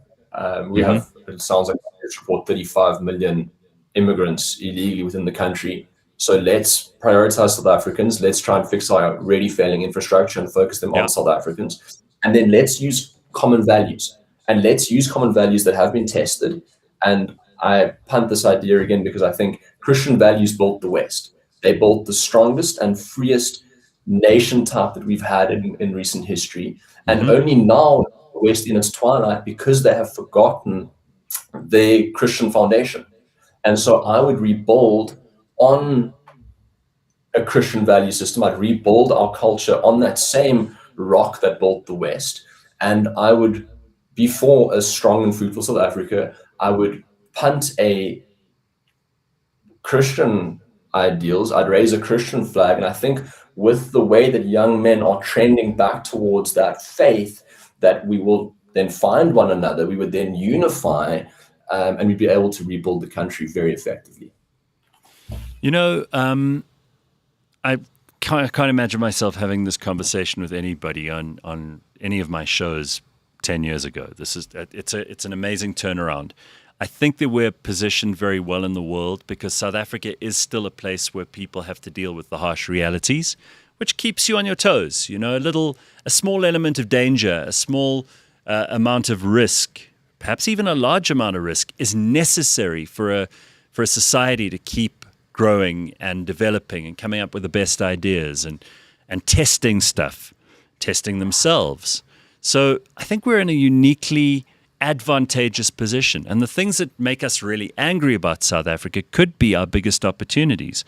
What would you say is the biggest difference between the challenges facing people your age, people in Gen Z, so let's say, 25 and younger, and the people who are now in their 40s, 50s, 60s, and the things they were challenged by and that they had to deal with?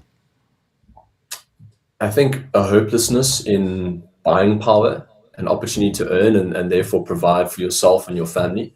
You mentioned earlier the harsh reality that is, 30-something-year-olds living with their parents. And unfortunately, that is the case for a lot of people, whether they're staying in their parents' extra flat or holiday home or with the parents themselves. It's because they can't afford to set themselves up and pay rent and buy a home. And I think that's an economic issue that I would say is perhaps a wiser move. Put your ego aside and back your family and save up and then later. I think that's a very good example that you mentioned that shows where my people group is. Our buying power has been diminished 95% in the last 50 years. That's probably one of the biggest issues. That and the prevalence to escape from that hopelessness, right? This fall down into addiction that we do see, whether it's porn or parties, women or gambling, all becomes a turn away. The older generation, I can't speak to. I don't know them well enough, but still sits with the same issues like alcoholism and other addictions. Porn is still prevalent in your older generation. Marriages are still falling apart under the stress of life. So I think perhaps slightly different stresses, but everybody's stressed. We're in a society where we are at the crescendo of a banking system that hasn't worked out and a government that's taking advantage of the weakness that they can find.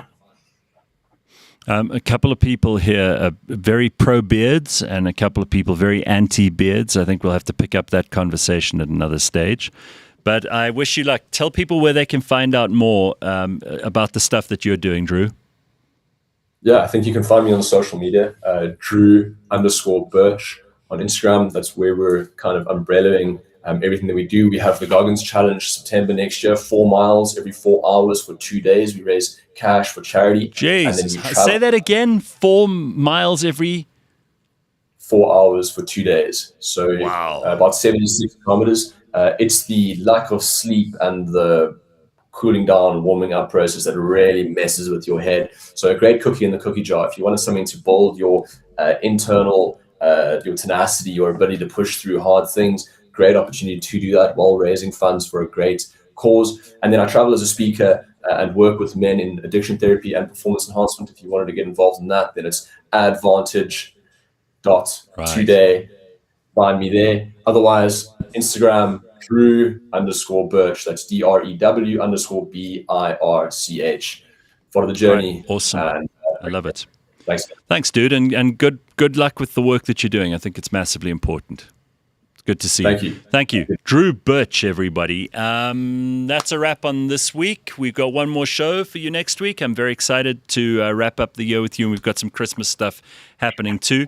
So we cannot close off the show any better than to play the Zimbabwe song again with the team here at the Real Network. This is the song that will be stuck in your head for the whole weekend. So it's a pleasure.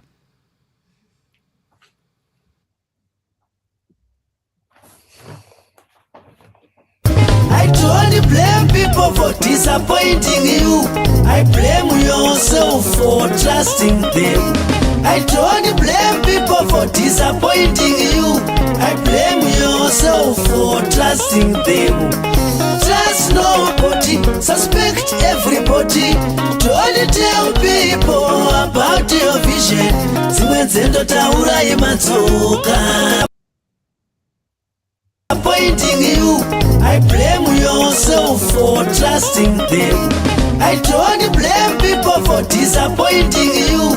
I blame yourself for trusting them. Trust nobody, suspect everybody. Don't tell people